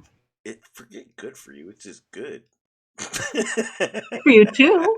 No, it's good. That's all I care about. Is it good for you for real? Yeah, pumpkin's really good. I feed my dog pumpkin all the time. But wait, you feed your dog pumpkin is not a good argument for why it's good. Well, I only feed my dog the best food. Well, I'll just say it's like, salmon is really good for dogs, but people shouldn't just eat salmon. Yeah, you don't. I don't mean just $15 eat it, a pound on salmon for your dog, do you? It should be part of your regular diet. Routine to eat some. Yeah. Yeah, that's all. I just give her some as part of her regular diet. Oh, it goes everywhere, TK. We expected you to come in and spice it up, but then you just got quiet. Well, I thought I was going to come in and fuck it up, but you managed to do it all by yourselves. That's how we roll here. And now you're supposed to come and pick it up. Fuck it. I'm going to roll a cigarette. I'm just waiting for because there are certain people that are joining. Okay, I just want to make some. And I don't know if I have to do this announcement, but I feel like I should because I think Lemonbird was very sideswiped by it. We're not. I'm not. I am not going to. Don't say it. We're not discussing the shape of the Earth here. We can discuss the science of anything you like. You can come at me and say the sun does not set as according to science. I'll have that conversation with you. Problem is you need to have a scientific backing to your explanation for why you think. And if you don't trust science, then I don't want the conversation because then obviously your method is not reliable. So anyone who joins my server, and I am saying this specifically because someone just entered my server, and I did not give him a talking role because I'm not going to because I know what will happen. But Earth is seriously flat, dude. You don't stop, so I'm sorry, my friend. I cannot give you a speaking role on my fucking panels. That shit ain't happening for shit. But yeah. Merry Christmas, all you little flatties. Loves and kisses from the globe. There are no flatties here. Happy Saturnalia. Matter of fact, there are no flatties in my chat either. Well, there's no such thing as a flatty because they all live on a fucking globe. Well, that's true. I've been kicked from flat Earth 24/7. Yes, it's true. I'm not a flat earther. Yeah. But the Earth is flat, Sean. I'm sorry to talk about this with you. I know you want to talk about it now. Why don't you post my video and go to 21 minutes and 37 seconds in? We can talk about anything but the shape. No, the Earth's not flat. So hang on. Stop. Everyone stop. Somebody's mic is terrible. Yeah. And MG, refresh your mic. Your mic is buzzing big time right now. But I'm pretty sure he's listening. And there he is. MG, regardless of what you just said, Merry Christmas to you, my friend. Sorry about that, Sean. The satellites were getting confused up there. I apologize. They do that sometimes. They were bouncing into each other, 17,000 miles an hour. Uh-huh. So, what'd you guys ask for? What'd you guys ask Santa Claus for Christmas this year? Not be in the same room with Pillbox, and I guess it didn't work. Hey, and I'm gonna do this right now because I know this is gonna be very difficult, but this is like my Yoda training right now. I'm gonna see how much I can keep it away from the shape. Let's go, MG. Me and you, buddy. Did everybody get what they asked for Santa this year or not? Did you guys get what Santa? Oh, I just what told asked Santa? you're Did you guys? here, Come on. so obviously Fail not. you will. Almost. Fail you will, Sean. Not Now, truth did you must did trust. ask? Wait a minute, Queen Hannah. You asked Santa Claus to speak to Pillbox. That's what you're saying. Just the opposite. I said, oh, please, do not let Pillbox show up. And I got bad Sean's news, Queen. Discord. Santa Claus isn't real, just like the ball Earth. I'm so sorry. Wait. In your interpretation, Might be kiddies listening. Christmas isn't real, but my interpretation, it is very logical and real. exactly. At least there was a character named Saint Nick. Yeah. Can't say that for. It came under describing. How do you know? The mushroom. How do you know that? I don't want to do a Sci-10 Bruggenkate little routine with you. Oh, I'm sorry about that. I'll back away from that. Then I'll back right away from that. Thank you. We've been through this before. I don't even know you. Are you the same? You're not the other Hannah, are you? Yes, I'm the same one. No, not the one that you hang around with you guys. No, you know who I am. Do you remember Captain Osimo and that whole group? Of course I do. Yeah, I ran them to the woods. They got their asses handed to them badly. Yeah. Not hardly. How's that can of soup, by the way? Why did they delete all the hangouts that I did with them then? I wonder why they did that. I have no idea, but he did you so perfectly. It was hilarious. Why did they delete all the interviews that I did with them? I had such a good time back then. Yeah, you guys got your asses handed to you. Alex Botten was the first one in 2015 to say that entropy doesn't happen on Earth, way before Rumpus got that retarded. Why is Rumpus an authority? Retarded. How's Rumpus an Why authority? the fuck? He's not. But before Rumpus, there was Alex Botten. Botten. He defeated every anti-creationist person on the planet. Hey, Pillbox, we could do this We used to conversation make fun of him. because I firmly believe that evolution is as real as it gets. And my argument is even better that why the F wouldn't God want evolution as well? Oh my gosh, they have destroyed your brain, Sean. How did you let this happen?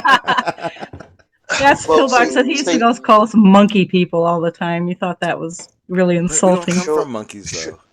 Sean's No, you're Tell apes, him right? that. Tell him You're that. apes, right? We're part of the great ape we're family. apes. Great ape Right, family. but we have a vestigial vessel, right? We have a vestigial coccyx, right? Oh, don't be rude. You're still Wait, there. time out. Clarify, because no homo. No. Yeah. It's your you don't know what a tailbone. vestigial coccyx is? So Sean G, you're just pretending you don't know any of the terms. The coccyx is not vestigial. We still require it for exactly. position. Thank you. Yes, you're correct. We need it. Yes. Isn't there. Say some we used to have embryology, tails, I Pillbox. thought. Have you studied some yet? I mean, it's Well, been I have about my 10 years. 2000. I have my 2009 evolution book right here. Which book would you like to use, Queen? Oh, you sound like G-Man. Wait, I got my biology Which book would you like to Wait, use? MG, don't Where's your source? Can you show me your source for evolution, Queen? I have my Futiyama right here. Actually, Would you like me to show you my degree in? I have I'm sources sure. for I'm evolution. sure. I'm through sure this there's with you, evolution for Pillbox. idiots out there. Okay, now, are Lost. there facts in science, Queen? You lost the evolution debate 10 years ago, my But dear. I know you're scared to death. Are there facts in science? I'm scared of you. You can't even answer a basic kindergarten question. Are there facts in science? You know Queen? what? Lewis is a really good interrogator. You need to take Scared lessons to from him death. because you really That's suck how at easy it. it is, Sean. I'm Pillbox, asking if Suck there's at it. facts in kindergarten. science, and you're already quivering and hiding. Gosh, this Oh, heck, how Hey. could this get any easier? A kindergartner could not answer that damn question. I think a kindergartner would know. Yes, science No, has they facts. would not. They Yes, would they not would. Yes, know because that. they're raised No, because and they been do told. not understand the Yes. difference between right and No, wrong yet. You don't They're know. too, Okay, then too, you can answer too the busy question finger for me. painting. You can Pillbox answer the does it. question He for me. Are runs there a facts in narrative and then he science? runs all over you, so you can't really talk anyway. It's already been over a minute, Sean, and I can't get an answer from space monkeys if there's facts in science. He's called the master Hang on. Where wouldn't for a reason. Okay, if we were God's creation, wouldn't we still be coming from space? Are there facts in science, Sean? Maybe you can help. You didn't answer that one, MG. Yeah, you're not answering any of my questions. You've been hiding it. It's been almost a minute and 30 seconds now. Are there facts in science? Who the fuck gives a shit how long it took? Yeah, You you're didn't- still you didn't- hiding. You We didn't have answer Sean's question. not moved off of stage one. David Raki is going to love this. SC Montreal is going to love this. Are there he's a facts in brilliant one. science? Is that your hero now? Are We're there gonna love facts this. They're gonna in love this. What are they gonna jizzle coming up over on- it? Is that what you want them to do? coming You up want them on to get 2 themselves minutes off now. over you being a Watch ignorant this. Family 2 friendly. minutes, and I can't get globetards to tell me if there's facts in science. This could We not don't get any dance easier. for you. We're not globetards, Pillbox. we're evolutionists at best. Oh my, that's even worse. Oh We're my talking gosh, evolution Sean, go right back now. to being a Glover. We're talking evolution right now. Oh, are there facts in science, Sean? I believe so, yes. Thank you. Finally, somebody answered the question. Now, does everybody agree with that? Did MG come from a different monkey? I think so. Yeah. I didn't think we came from monkeys. Notice how we're just ad came from a hominem and we're Reese's monkey. desperately hiding from the topic now. Oh, yeah. We're Might as well just ad desperately hominem now. hiding, It's yes. a fuck it. It's Christmas. Wow. Yeah, DKG We're Reese's monkeys desperately are hiding evolutionary. from the topic, huh? Yeah. Okay, stay with me. Thank you, Sean, for answering the question. Yes, Thank you. Science does have facts. I'm impressed, Sean, and I honestly agree with you, but I bet We Queen call it doesn't. evidence. Queen, would you like to back him up, Queen Hannah? I don't dance for you. I haven't in 10 years. You're scared to death to even You make a claim. haven't Thank you so much. learned You're anything just- in so 10 much. years, so it's You're not. just not a dance partner with her. that's all. There you DKG, go. you're next. Would you like to back up Sean? No, Sean's already on top. He's You're already got it. next. Now, I DKG, Like I can you said, back up? You're not very good at Can this. you Bill. back I'm up not- Sean G now, DKG? I don't have to. I'm not wasting my time with you. You're scared to death. I'm not That is scared. We're easy. scared. Anybody else? We're scared. Let's see who else is that. We're Digital scared. Demonic Devros. Would you like to back up Sean Do G? I sound You scared? sound like you're My scared dance to card is full. death. Yeah. Let's go. No, all right. A third one is scared to I like death. this. So It's like- Sean G. so wait, hold on. we're at Sean a- G. we're You're like the a- only we're like one at with a the dance- balls. We're like a medium, like we're like a what do you call it? A middle school dance. And MG's the MG's Yeah. the DJ. He's trying to like get kinda somebody pumping to everyone up. dance He's with like, him. let's go, everyone. What about you That's, guys? you know, You that's guys wanna funny, Sean dance? G. I actually You have guys been. wanna You know what's dance? funny? About Everyone's 10 like- years ago, everyone's I'll tapping be his honest with you, toe. Sean G. He's set up I'll be his honest own with you. mosh That's pit. funny because I have been a DJ professionally, so that actually does make some sense. Now, Sean G, since That's why you're the you only like to one that run has the script. balls, you're the only one who I has guess the you missed what I balls to said. answer. But you I don't missed what I have said balls. earlier. Thank you very much. You can't even answer a simple question, Digital. You're scared to death. Because we know that your question is going to be a loaded dice. That's why we're not going to answer. Are there any such things in these topics and discussions that aren't loaded questions? Yeah. Of course, they're loaded questions. Welcome to 2013. Congratulations. Digital What? Demonic Devros, you want to try again? Facts and science to back Sean G up? Do you want to check your calendar? Yeah, welcome to 2013. You've figured it out. You're on the internet where everybody asks loaded questions. Congratulations, Digital. Yes. Doesn't mean anybody has It wasn't fucking me. I didn't fucking say it. DKG. Well, you're all robots. I mean, you're all robots. I can't tell. There's Sean G and a bunch of robots. And Blue Marble Science. I can tell he's a little bit different as well. Little girl. Let me try Blue Marble. But Blue Marble Science. Are there facts in science? Don't call me a gal. Are Blue there Marble facts in Science. science? Yeah, there are facts in science, of course. Unbelievable. We have two people that have the balls to answer this question. I'm impressed. But the rest of you failed greatly. Failed That what? was easy. Failed what? 2 out of 5. 2 out of 5. 40%. Really Excuse me. What exactly have we failed? I don't know. You but I were passed, scared to death which to means answer I'm the happy. question. Yeah, No. you passed, Sean. And these little bitches are scared to death. Hey, man. Easy with the name calling, okay? You're weird. Oh, come on. Blue Marble Science, like we're not calling names here. Listen, come on. He also Let's get real. missed the bit where I said evidence is what we get facts from. Let's see what I have here. Page 619, 2009 Evolution book. This is my college textbook. It says right here, this is very interesting, Sean G. I want you to look at this someday. Refuting creationist arguments. There's a part in the back of the book designed to refute creationist arguments. Can you believe it? That's an interesting. Never ever have I read a book in college that would say something like that. 2009, Douglas J. Fukuyama. He's the guy that took over for Stephen J. Gould. Yeah. No, it's the religious crap. Oh, so you're saying this is you're saying that this textbook is wrong? Hang on, but does it say? You're saying this college textbook is wrong? Go ahead, John. You're Ask still the an question. idiot. You're an idiot then. You're an idiot But now. does it say ways to refute creationist ideas, or are you interpreting it to say that? Let me read it for you. How about that? I'm going to literally quote the book, Refuting Creationist Arguments, page 619.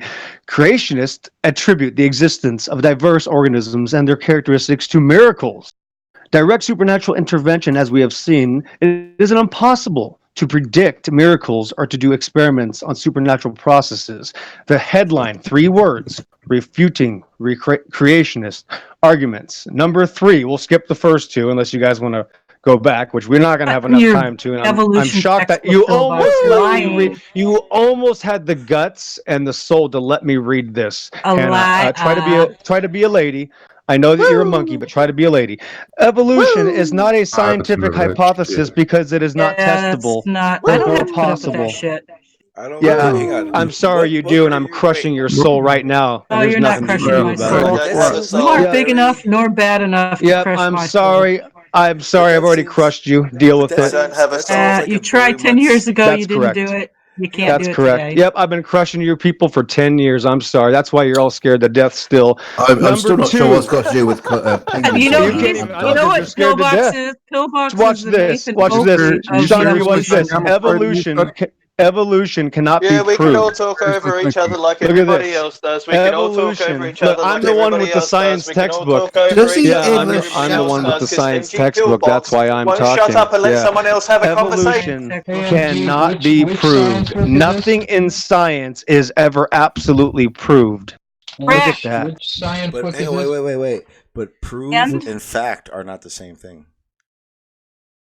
What's your point? Science doesn't use the word prove.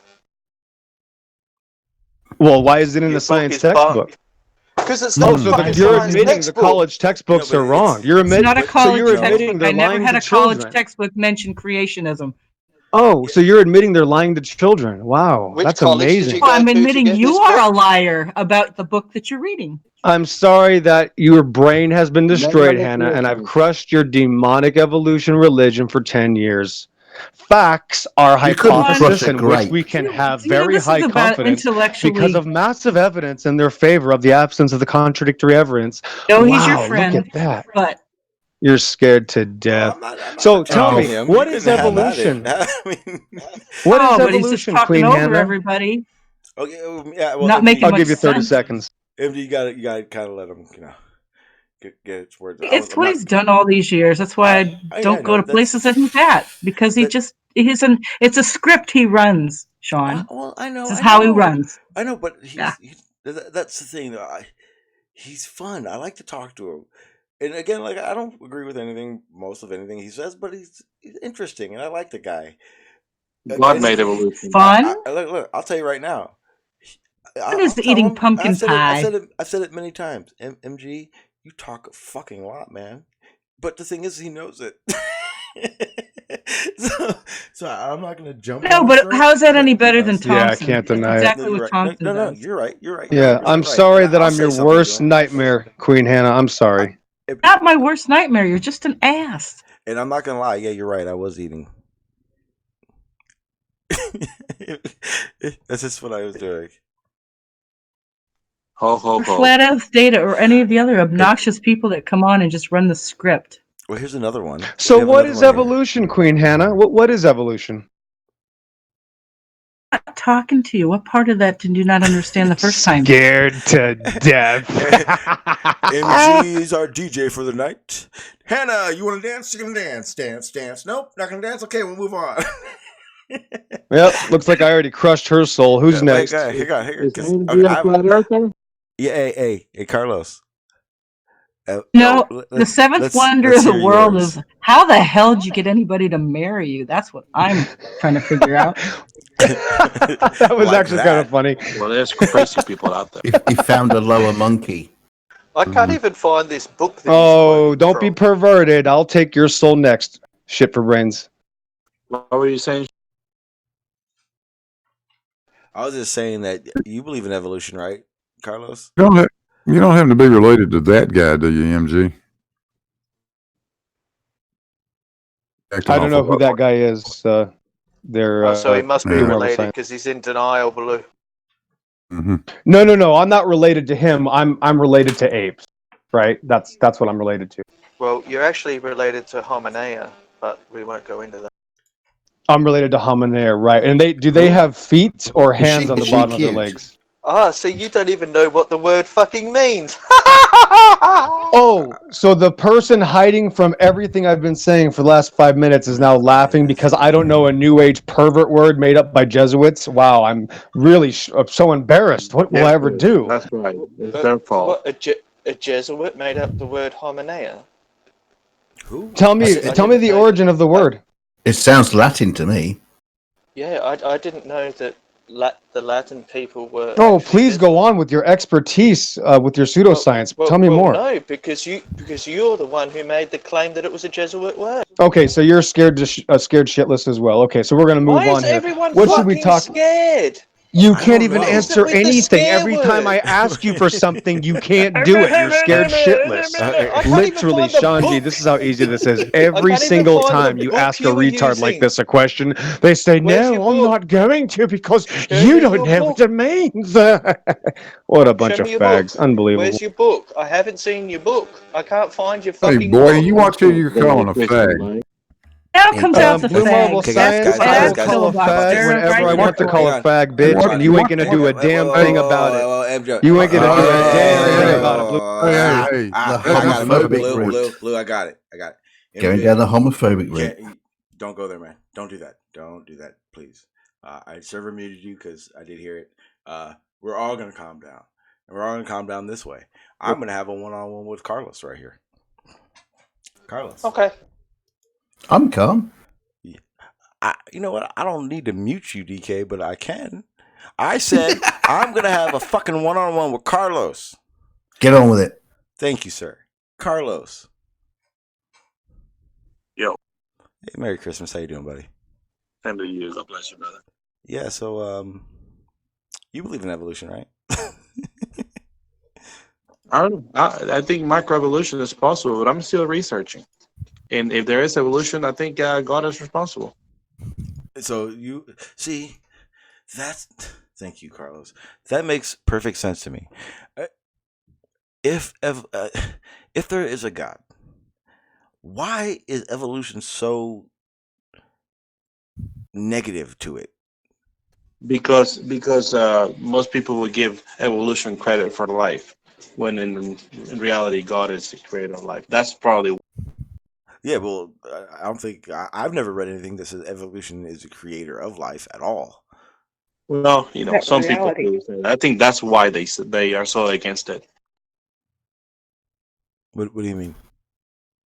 That's why most people that believe in the creator are against evolution, because some people like to say that that's where life comes from the evolution of one cell to what it is today, to all the life forms. I'm still researching, so I really can't be honest with you. Yeah. Okay, well, hang on. So, MG, I'm going to unmute you. I'm running the dialogue, damn it. Yeah, you guys are Sean. gonna answer my questions. Sean, can I interrupt you to say good night to you? All right, yes, sir. Good night. Have a good one. Merry Christmas, sir. It's 4:30 here, so Oh, night, night, pal. Have a good Take one. care. Bye. See you in the new year. Yes, sir. Hang on. How do I leave this fucking thing?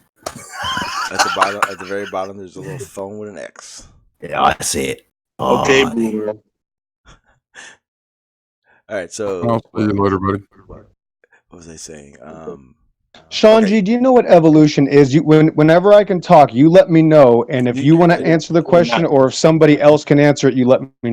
As far as I know, evolution is the passing of traits and genes through animal species, and that's as layman as it's going to be. Because again, that's not I'm not like a genius or a researcher or a professor or nothing of it.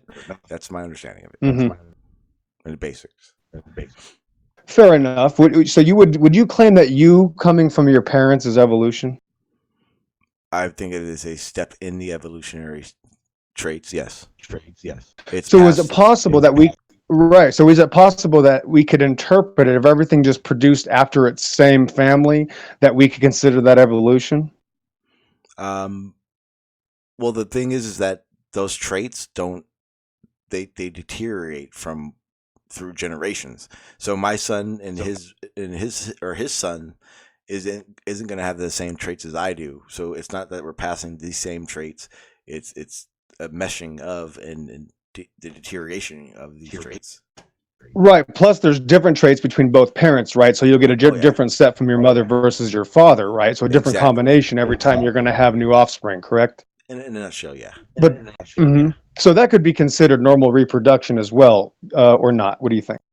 Yeah. In layman's sense, yeah, exactly, absolutely.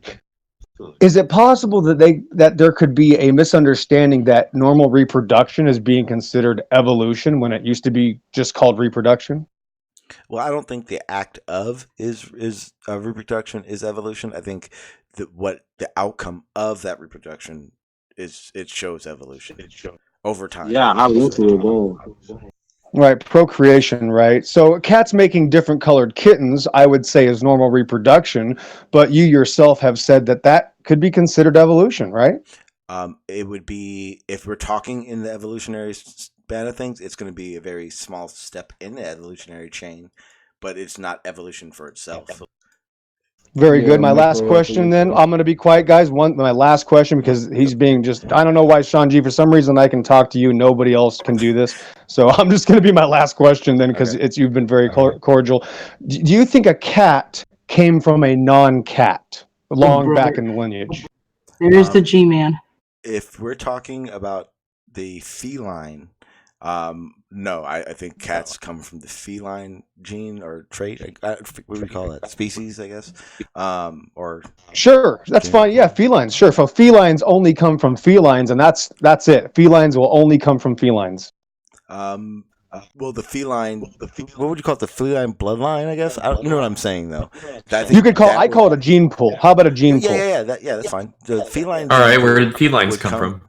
Would come from. Yeah, that's what I was going to say. Would come from a mush of something else. So, in my understanding of it, what makes a feline isn't a cat.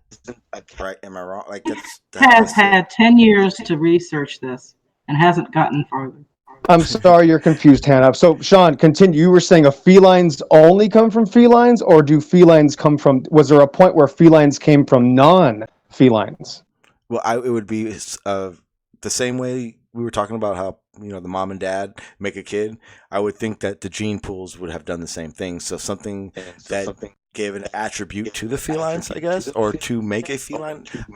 Again, I don't know enough to give you those are the facts. So okay. So right now you can't give me an answer then, because I'm not going to put words in your mouth. I'm not going to say Sean G said this. I can't. Right. As fact? No, I can't. I'm gonna say I don't know. Amen. No further questions. Thank you very much, Sean. Absolutely, sir. I heard you up there, Ruby. What are you doing, man? How you been?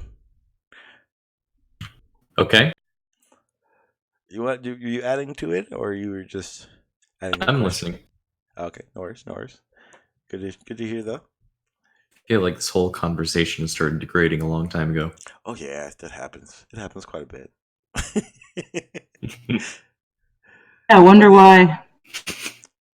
Because you guys. Okay, so I'm happy. I'm actually happy this happened because this was a conversation that I was having at Jose's Discord a little bit earlier today.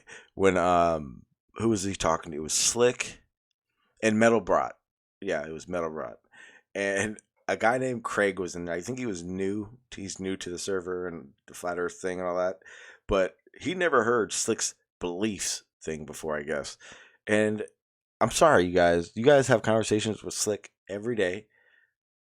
Same conversation, and you think he's being disingenuous when in reality it's you're talking over the conversation with him and you're not getting his points. I think I should do a Slick stream where I just explain the Slickisms. Oh my God. You want to kill us, don't you, Sean? I First do. it's Pillbox, now it's Slick. Well, here's the thing.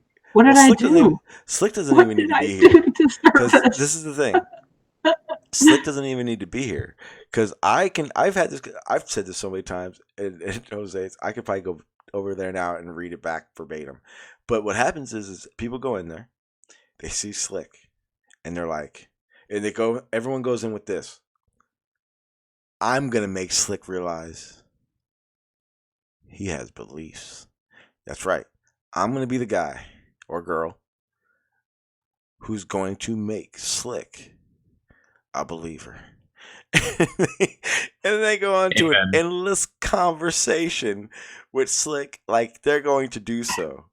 It is the funniest thing. And I remember, I think GPS said, why do people do this? And I said, just watch. He said, someone said he couldn't, or Metalbrock said he's dishonest. Yeah, there it goes. He says Slick is being dishonest. I proved it. No, I watched it. So this was happened. Slick says, I live on a flat and motionless world. Why? Because those are my experiences. And again, the saying is shape talk. This is a Slick talk. So ha ha ha. And here's the reality of it. The same thing that makes all them people think the shape is not what it actually is. That is the first thing you observe. Step one to your scientific observations and conclusions is you go outside your fucking house and what you see does not look sphere. Sorry. What you see is not a place or not something that you are feeling. Right? So in that sense, guess what happens? Slick? I mean, you do feel everything you see. No, but you don't At least the light you don't coming feel from rotation. it. You don't feel the rotation. The light has to hit your retina. Yeah, but you don't feel the rotation. But you feel the light in your retina. Yeah, but you don't feel rotation. Rotation requires acceleration, so... Exactly. So would you say you would feel motionless? And this isn't I looked at the stars over a period of time. This is just step one observation.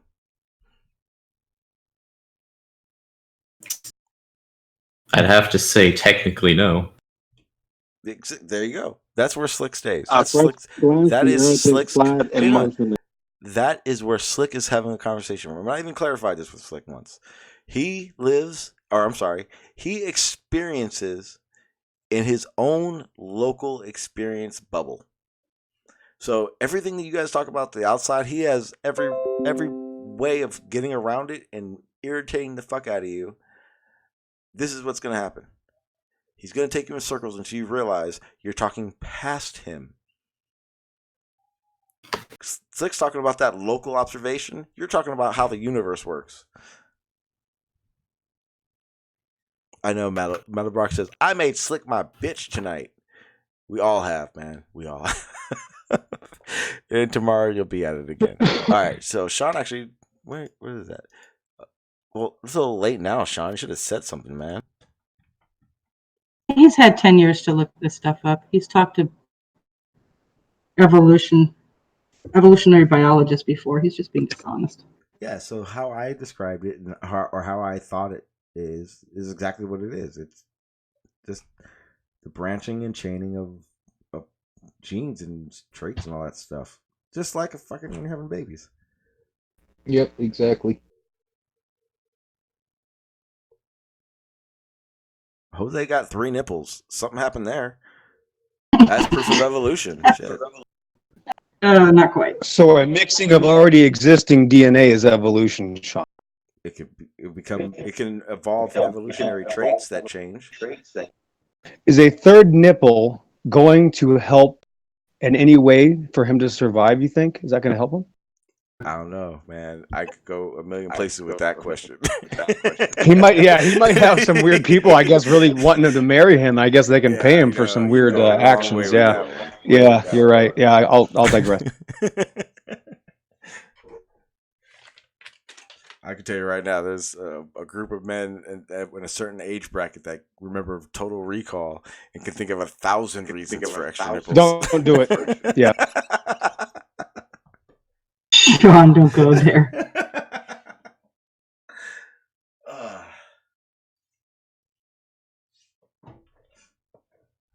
But we don't need mutations, right? I mean, just the different colored kittens from cats is technically, in your eyes, evolution. We've discussed it, right? Well, what makes those cats different colors? The DNA, the gene pool. So the mixing of already existing DNA. You get a white cat and a black cat, and maybe you'll get a spotted cat. Maybe you'll get a calico. Maybe you'll get a Persian. Maybe you'll get a Siamese. Okay, but how? Basically, wouldn't you think that's how it would get to a Siamese, or the furriest cat you could think of to the Siamese? It had to have happened somehow. It's not like one day a cat came out and they had no fur, and we're like, oh well, we'll just call it this. I think that would be considered normal reproduction. Like, I'm not identical to my parents, right? I'm taller than both my parents. I talk faster. There's a couple differences, but I'm still human, right? Kind of. Well, imagine what it would take to get a furry ass cat to become a Siamese looking cat. And then if it's not through evolutionary traits, then that would mean the second you got to a Siamese, I would think the next offspring would be a furry cat, if it wasn't these traits evolving or these traits becoming, or you call it mutating, but I like to call it more changing. I call it normal reproduction. I'm calling it normal reproduction unless we have an anomaly like Jose, which is a special case. You see, that would, if that's considered a mutation. I'm not trying to beat him up. I mean, I have nothing against Jose. He does what he does. But if there's a mutation, it's still based on already existing genes. So I'm going to tell you, my claim is that the gene pool never goes outside the gene pool. That's my claim. But wouldn't the mutation change that gene pool slightly? No, because that's the information that was already there. So it's just using already existing gene pool information. Isn't that like saying that a calico cat has a black striped cat gene in it? The DNA was already there. Here, watch this. This is the information, or the DNA or the gene pool was already there the way it was, or we couldn't get the new cat. You can consider it a new breed, right? Like, if I take these cats, if I take different cats and I get a third cat that's different, the information already existed. The reason I know that is because here's the new cat based off of already existing information, DNA. So, okay, so that'd be like saying I had a bunch of, what do you call them, Burmese, or what do you call them? Like the special ones, the ones that are all black. They're like brown and dark brown. Whatever. Siamese, I don't know, Siamese, Persian, you name it. I mean, there's hundreds of different breeds of cats, right? Well, we'll say just colors for right now. So if we have all black cats, and you bring a white cat into the mix, and we have a gray cat, are you saying that the genes for a gray cat were already in those cats? Well, they had to have been, because that's where the genes came from to make now the different colored kitty. You see how it works? But wouldn't the one gene so say we had two genes and they're not going to obviously just coexist. They have to form together, and that's what would theoretically make this gray cat. We know it doesn't really kind of work that way, but we're just using it's a good example for everyone.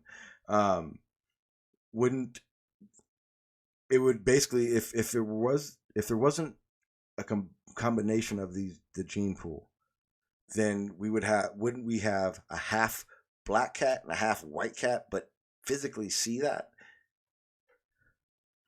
The answer is yes. You could get whatever combination the cats make. That's the information that already existed between the two existing cats that made the new cat. But then how would you have, like I said, how would you have a gray cat, or if it, a different pattern cat? Different pattern. That's exactly what we have, though. I mean, we're going to stick with cats. I like this cat conversation, unless you want to go off to something else. But that's what we have. We have the white cat and the black cat now making a spotted cat or a gray cat or a Persian or a Siamese. That's what was developed out of the information that already existed within the cat gene pool. Okay, so then if that gray cat mates with another gray cat, is that the black and the white in that gene pool still? Yes, and what if one of the parents has dominant genes and you're going to get those dominant genes? What if the cat is more black than it is white and maybe it's just charcoal now? You see, the gene already existed and the dominant ones are going to carry over. But we also know that even with dominant traits, there are ones that carry over, not even carry over, are one to ourselves almost. What makes us unique, why we don't look twins to our family, our mom and dad, basically. Yeah, the human gene pool is very different, but now we're leaving cats now, but yeah, the human gene pool is different. There's no other creature on the plane of existence that breeds like humans. We are very different. That is for sure, yes. What do you mean and very different? Well, our genes are just that, is that they are literally so different that I'm going to look not like either one of my parents. I don't look like my dad or my mother in a sense. Like I'm taller, and a couple other things. I guess we don't want to get into all the details, but obviously I don't look like both my parents, right? I'm an individual. I'm not a clone. And you're right. The cats and dogs, it's a little bit more plain. I mean, the dog usually stays much more similar, but eventually from a wolf I can get a pug, which is really different. How would you do that though?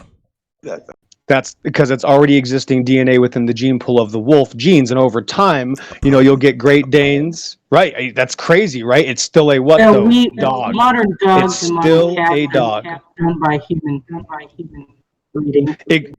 That is true. Yes, that would be considered intelligent selection, correct?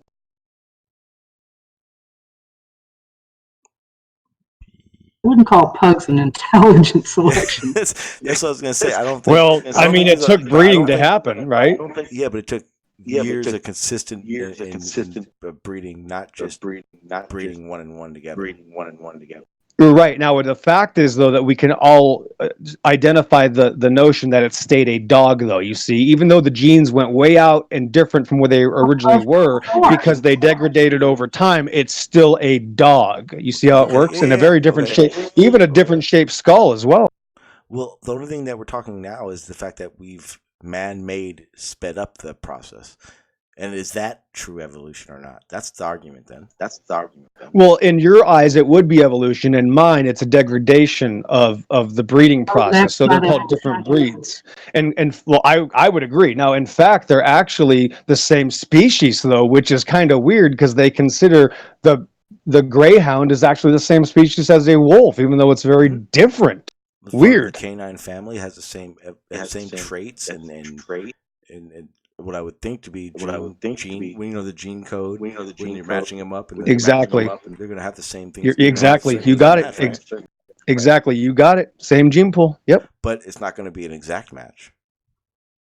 Exactly. Just like I'm not identical to my parents, and my parents' parents, and all the way back to Noah, they were very different. Yep. But that's over time. No. Okay, well, can you explain it better?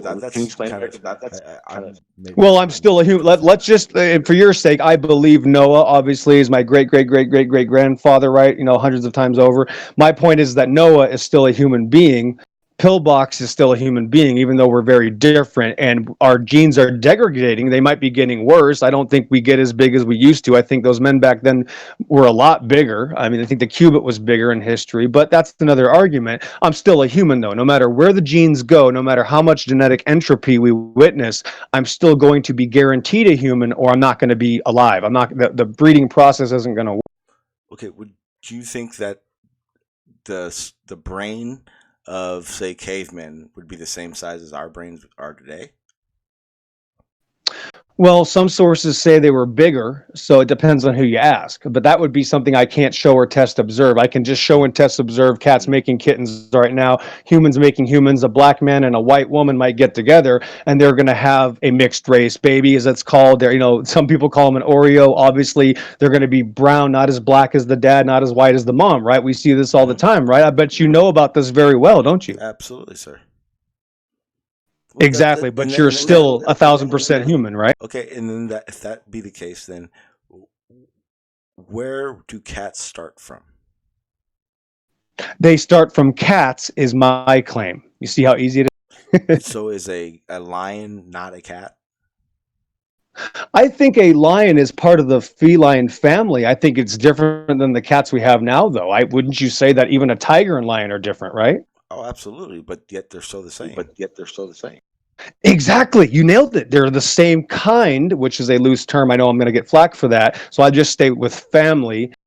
You could take 2 cats and then get 1,000 breeds of cats, I believe. What do you think? I don't think you'll ever get a lion from 2 cats. Well, I agree, because exactly, just like you cannot get a wolf from a pug. The DNA's been destroyed over time. So we're going to agree on that. Okay, you know what? I could see the idea of the downhill spike that is talked about in that conversation. I can see that. But what about when it's not that way? What about when it's the other way? How do you? Well, that's but we're only talking about what we can witness in reality. So, like we just admitted, the 2 kitty cats aren't going to make a lion. We agree, because they're already this far down the gene pool. Okay, so what if I told you I have a lizard? And I know we're going to we're moving animals, but this is an example. Go ahead. No problem. Not a problem. Go. Okay, so we have a lizard. Say that lizard is a vegetarian and it only eats fruits and vegetables I can find. So you can give it a specified name, like an iguana, if you want. That is a species, right? You could call that right? How about this? Okay, go ahead. A wall lizard, Italian wall lizard.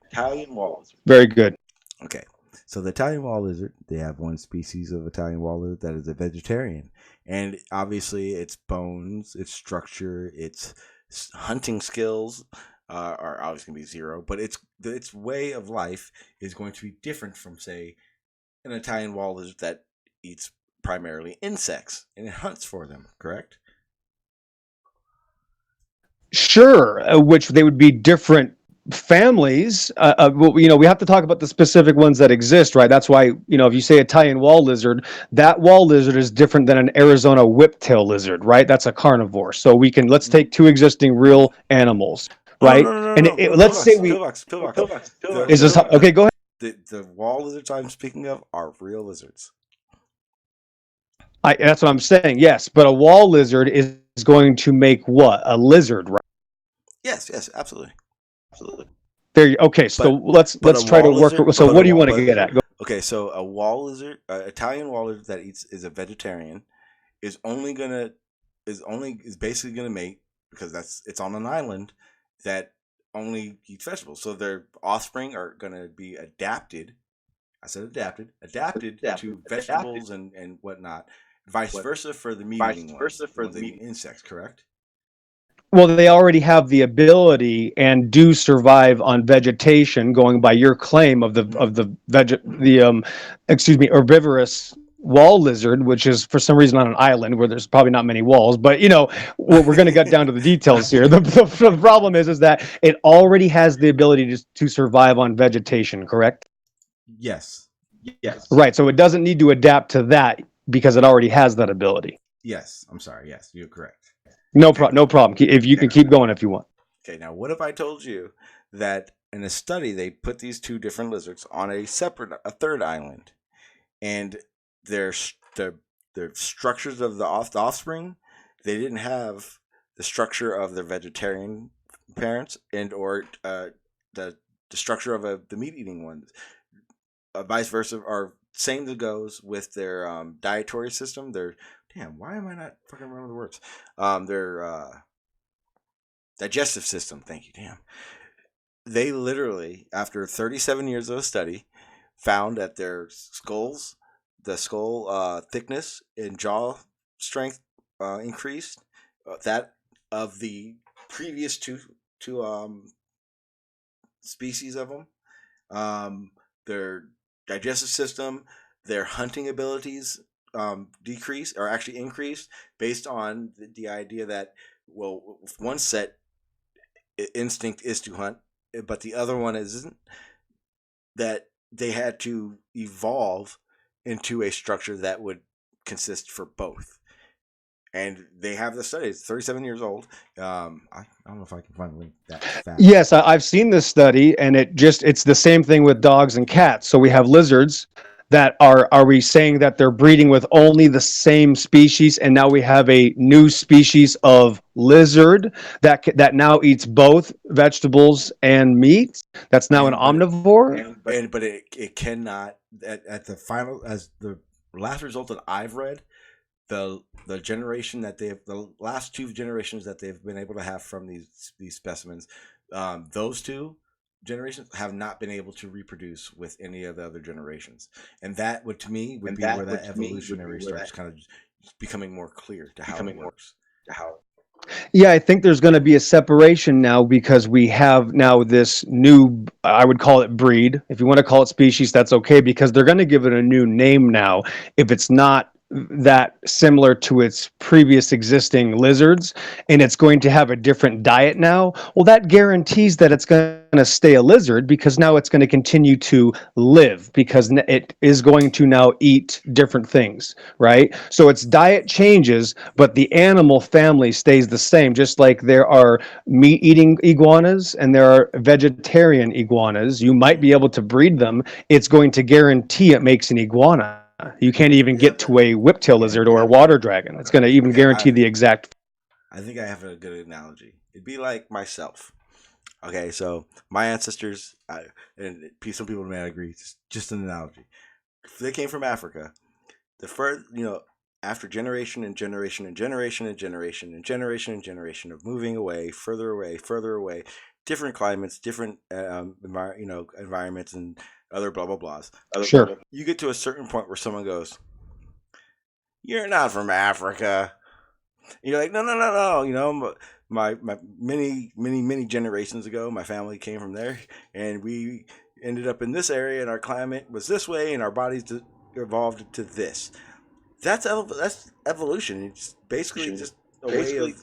I don't know how to say it. I'm with you. So we moved. So these people moved, and let's say their skin got lighter, or they started mixing with maybe white people, and something happened. They moved to a different area, and they were able to survive in a different environment. Correct? Over many generations. Right. So that guarantees. Okay, go ahead. Here's as simple as I can possibly make it. Adaptation is now. After millions and millions of adaptations, you then become evolved, because then your body, your way of existing changes. Mm-hmm. So watch this. So I'm going to go on your example here.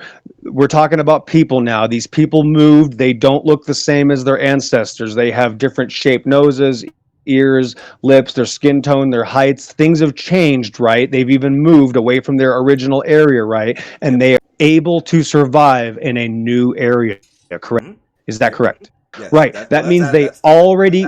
Right, so watch this. That means they already have the ability to survive in the new area, because that's where they're surviving. If they didn't, Sean, they would die. You see?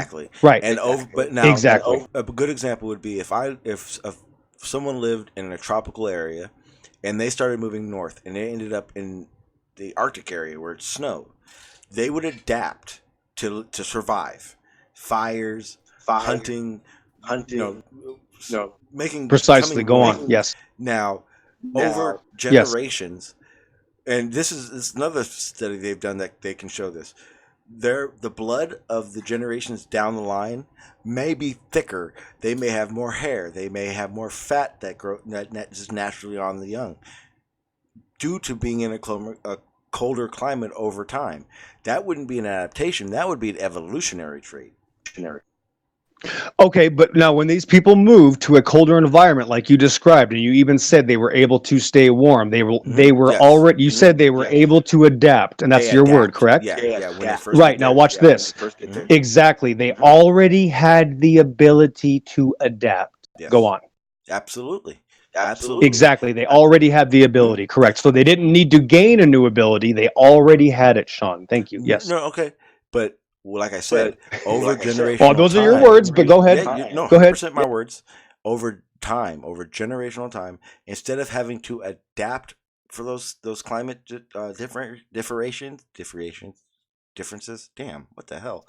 Sure. Yeah, I got you. No, I know what you mean. Go ahead. Yeah. So to account for those, the blood being thicker and having, say, more hair or fat, more body fat, would mean you would need those jackets and the fires as much as, say, someone who didn't have those. That is an evolutionary trait. Having a jacket, a fire, that's the damn.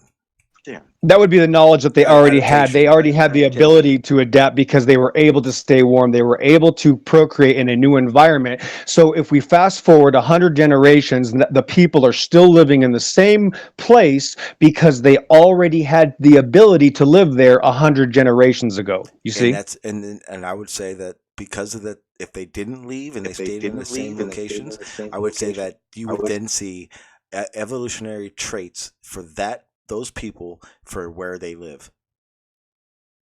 Right. So they already moved 100 generations ago. They were intelligent enough to already have the ability to live there. 100 generations later, they're still living there. And right, they're 100 generations. Listen, they've already been living there. 100 generations later, they're still living there. Right. So that means not only have they already had the ability to live there for 100 generations, the genes that already were surviving are the only ones that are going to continue to be handed down to the next offspring. Does that make sense? No, because what will happen is, say if it's a colder climate, say the family start eating more meat and they become more husky, and the child becomes more husky. That wasn't an evolutionary trait before when they lived somewhere where they weren't needing to pack on that much weight. Okay, now watch this. Now they already had the ability to eat more meat and change their diet, correct? But they didn't need to survive.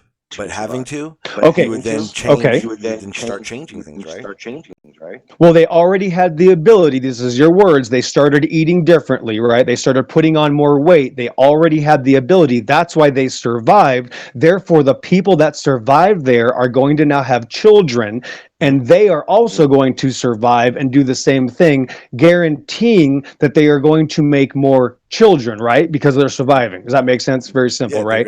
Right, because they do what they need to do. Yeah, but their right bodies because will- they already instead of had having- right. They already had the ability.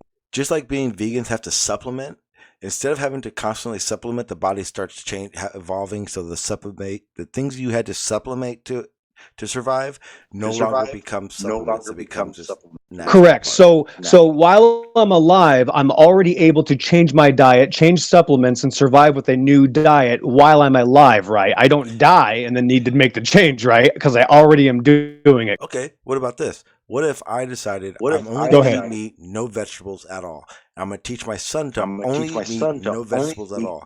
He's going to teach his son, and so on and so on and so on. We're going to say 100 generations. Yep. I'm willing to bet that last generation, that 100 generations later, is going to have more of a system that is more adequate for digesting meat, not vegetables, because the evolutionary trait that you have then started to pass down. Because you do change as you do change your regular aspects of a gene pool, what it takes. Pillbox, what it echo. Right. So we were going to change our diets. We started eating meat only. We were living in an area where we were hunting seals, baby seals and fish. That's all we ate, which means we already had the ability to live on a carnivorous diet alone, and therefore we are going to make children and then teach them to do the same thing because we already have the ability, Sean. Okay, but then that's like saying if we live in a rainforest and we survive mostly on fruits and vegetables, if we move to the north, that you wouldn't have the ability to digest meat, seal meat, the way everyone else does. So a lot of people are going to get sick and die. There you go. There you go. Exactly. Now let me go on that point. You're right. Yep. I'm gonna reboot real quick just to fix my connection. 1 second. Oh, he's got the echo.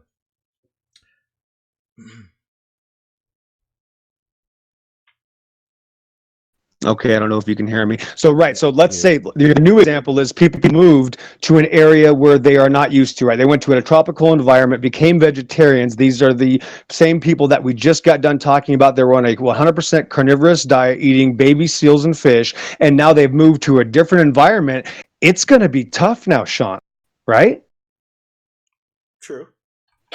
Right.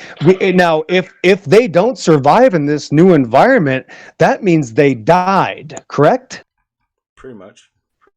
Right. So that means if they die, then they didn't have the ability to adapt while they were alive to the vegetarian diet. There's not going to be much more children, Sean. So that ends the gene pool right there. For some move. For some, very good. Hey, this is a good conversation, man. I don't know how much more time you want to go, but I can start to heal. People are going to get really irritated very soon. We definitely need to do this again, brother. It was a very good conversation, and for some reason, you're able to deal with me, man. So much love to you, and thanks for having me on. And blessings to everybody.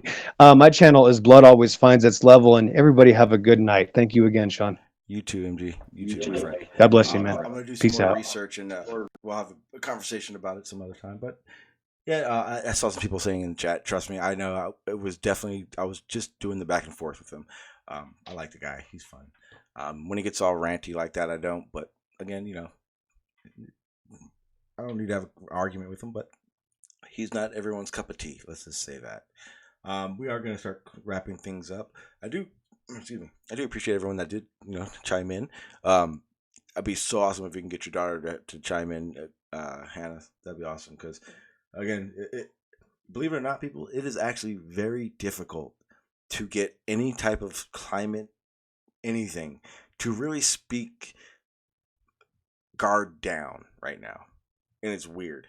I've talked to a few, and a lot of them are like, "No, I don't want to be on camera. No, who's it for? What's it for?" Like, they don't trust nobody. But it's understandable because right now everyone's twisting and driving everyone's words to what they want anyway. But I definitely do plan on getting into the evolutionary aspect of things because I'm going to tell you this right now. I have no clue the creationist argument at all. Like I've never heard it. I come from a my bad, Dr. Bob. Let me see if okay, I didn't see you come in. You are good to go now. My apologies. If you want to chime in, you're more than happy to come in. I didn't when you entered the bunker, Dr. Bob. I didn't see you, so I wasn't able to give you roles. So I do apologize on that. I had already got stuck with the rigmarole, but you can talk now, though. I do apologize.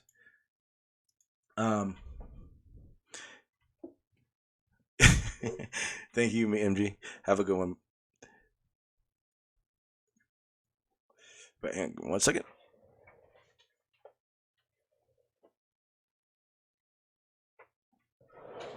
All right. But yeah, I'm gonna do more into that talk. But there you go. Want to do a check real quick? I'm not sure if you're trying to talk or not because you're not lighting up.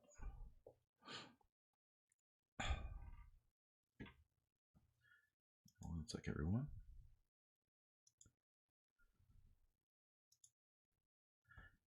I'm not sure if your mic's set up or not. There you go. Sean, do you have me now? Yeah, there you go. My apologies, Dr. Bob. I didn't. No, it was. I just didn't All see right. you. My apologies. That's not a problem. I was just kind of listening to this for the last 10 minutes, and I was kind of, what shall I say, interested in his opinions. Yeah, you guys can have a different conversation, but I can get you guys going with that. But I know don't MG. think so. Yeah, I know MG. I was literally just playing the let's keep the conversation going game. I was trying to see more where he was taking it, but I get everyone's frustration from him.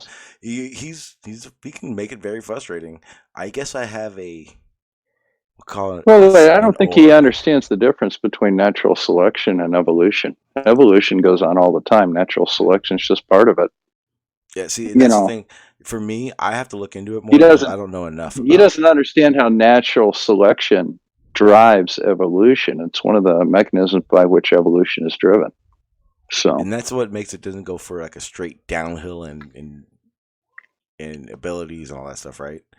Like, they yeah. say the traits get weaker, but realistically, natural No, selection would be no. the reason. If you have a population, part of that population is better at things than other parts. And as a result of that part that is better at something, they will come to predominate the population. And it's generally in response to a change in environment or a stress of some sort. AKA the strongest So I survives.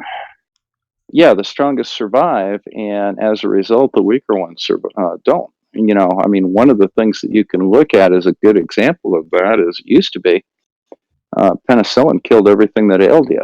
And now, unfortunately, penicillin's pretty useless. Yeah, a lot of It's people are good for allergic to it, dental right? infections. Well, no, it's good for dental infections, but the bacteria, the problem you run into is that people are given 10 days worth of antibiotic. They take 7 days or 3 days, and then they start feeling better and stop taking it.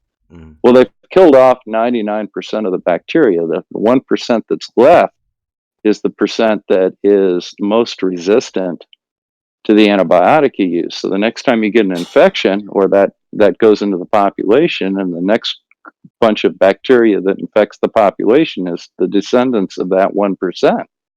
And as a result, the original bacteria doesn't work on them anymore, or the original antibiotic doesn't work on them anymore. That's a very good example of natural selection in action in response to a stress that everybody, is very familiar with because it's in the news all the time. And his arguments were absurd. Yeah, I said at the beginning, I don't know enough about it to really have a good argument. I do definitely believe that evolution is 100% real, obviously, and I've been piecing my way through the research and understanding of it. Better said way of saying it, but I'm not an expert on it, but I certainly know a damn sight more than he does. Well, that's the thing. I suspect you do as well. Oh yeah. Trust You me. just don't realize you do as well. I wasn't gonna be swayed. I'm not ever gonna be swayed by that conversation. There's more questions that aren't answered in that situation. So yeah, it's a little different on that end of it. Do we know everything there is to know about evolution? No. Fuck no. We really don't. But we've got a damn sight better understanding of it than we did 100 years ago. We've got, the discovery of, the understanding of DNA. Yeah, gene testing and DNA. These are all sorts of things that we can do now. It used to be we used to have to use the fossil record and used to use skull structures, for example, to try and see how diet changed and how species evolved. Now we can actually look at the genetics of species and see how they're related. It's just, even to some extent, we can do that with human populations. And did they do like a big study with like Genghis Khan or something like that?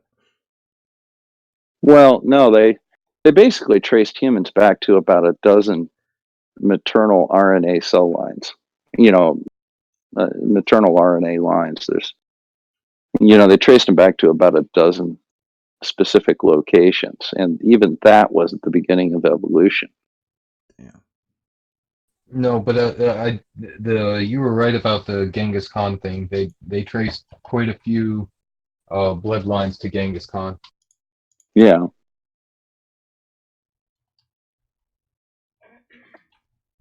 He had a boatload of kids, that's for sure.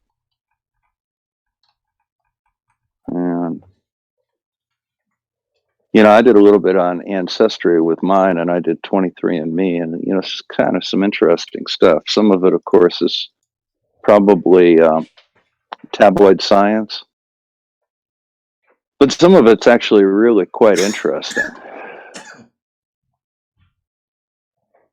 Now, did it take you I mean, it could basically just take you back to as many historical records that are involved with it. Well, no, it did it genetically. It did it genetically. Now, my father actually did the genealogy and traced us back to prior to the Battle of Hastings in 1066. So we've got pretty good records going back to about then, maybe a little bit earlier, but basically where the genetics said we came from is where we came from. And that was kind of a confirmation. The only thing I'm trying to figure out is I'm 1.4% Corsican, so, and everybody else is Irish and English and Scottish. So I think that somebody went on vacation and came back with an interesting story. Or didn't tell anybody. Yeah, but I apparently have some Corsican in me, because apparently so did one of my ancestors. But all right, guys. I always say that I'm part pirate then. I'm gonna go ahead and get out of here. I gotta get something to eat. I'm hungry. Again. Well, Merry Christmas to you, Sean. I basically wanted to stop by and say hi. I've been streaming for 12 hours today, and I'm. Oh, really? Oh yeah. I played every episode of Flat Earth Can't Science, all 33 of them, starting at 11 o'clock this morning. And the sad thing about it is Tepu and Ugly German Truce were with me for the whole damn stream. I think I fell asleep midstream and then woke up to hear it. I don't know. I like often fall asleep. in my head. Yeah, I often fall asleep midstream myself. It's a problem with being a middle-aged guy. Takes us a while. I am pushing. I'm gonna do this one sooner or later. I'm gonna do I promised I was gonna do a 24-hour stream. I still haven't figured out how I'm gonna do it yet, but one day I will. One day. Well, I figured it out today. Well, I've done the Hey, longest. can we just have a nap time? I used to do 10-hour streams, not on my stream. I was on a panel. I used to be on the panels like 10 hours for each stream, and it was crazy. Like, I don't know how I did it. I didn't fall asleep very much, but once I started to, then I did it all the time. Yeah, Unpaid Shrills was there too. Unpaid Shill was there too.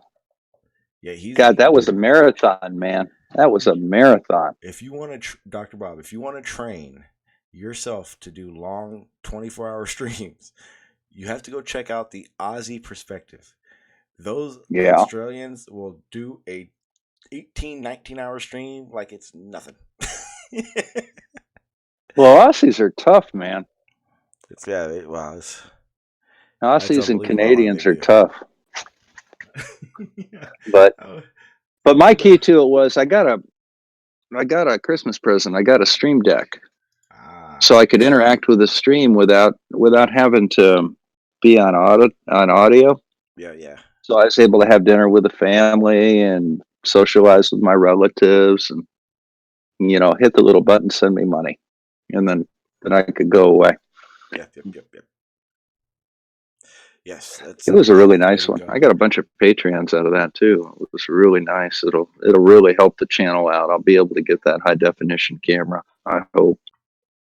I'm about to go get a camera, but it's only going to be like a $15 one. I ain't doing all that. I don't want no one. I found a really, really nice little pedestal camera.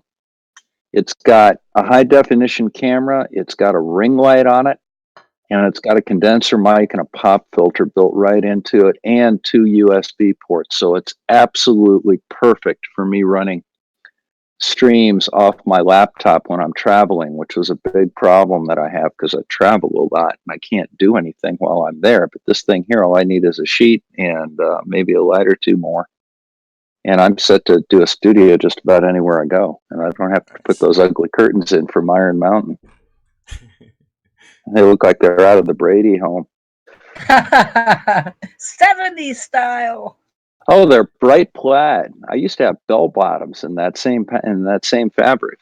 Oh my God! Oh, when I was in middle school, you're damn right. I've got some scary looking pictures of me in middle school with my double knit bell bottoms. Oh, jeez. In my tank top sweaters. I'm going to go ahead and mute out, and I'm going to end the stream, and I'll be right back.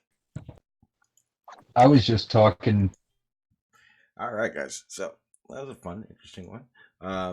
Like I said, I like Pillbox. That's my boy. He's a little nutty, but hey, some of us are, all of us are. We're all here, right? But on the bigger thing of we were talking about the Antarctic Treaty, please go look into that. It's a realization in 2048. Yes, the treaty does expire. That's the way it is. And once it expires, they're already talking about it. The countries have already made it very clear when the treaty does expire, who gets land for drilling fossil fuels. We know how much we know. There are more resources in Antarctica than all the resources put together around the world that we know of today. So imagine that. Imagine the incentive they have to go there. The incentive they have to pull whatever they can. And more importantly, how does that happen? Well, usually not through, nice discussions and equal terms. Usually it takes military. Well, what leads when the military has anything to do with it, unfortunately the war part and all the other that comes with it. So again, like I said, I'm not sitting here telling you guys it's all happening, but they are red flags. And anytime you see a red flag on any situation, look at it, look into it, fuck it. Even if you're fucking wrong, at least you looked in. So go check out that the couple of the links I put out there. I'm gonna put them in my description for anyone who's listening later on, or you guys will come back to this or want to find it. Probably about 5-10 minutes. I'll have the links in the description. But other than that, guys, I'm gonna go ahead and get out of here, and I will see you guys later. I hope you guys had a wonderful Christmas, and all you Aussies who believe you're in the future, come back to the past. Merry Christmas to everyone, and to everyone, peace.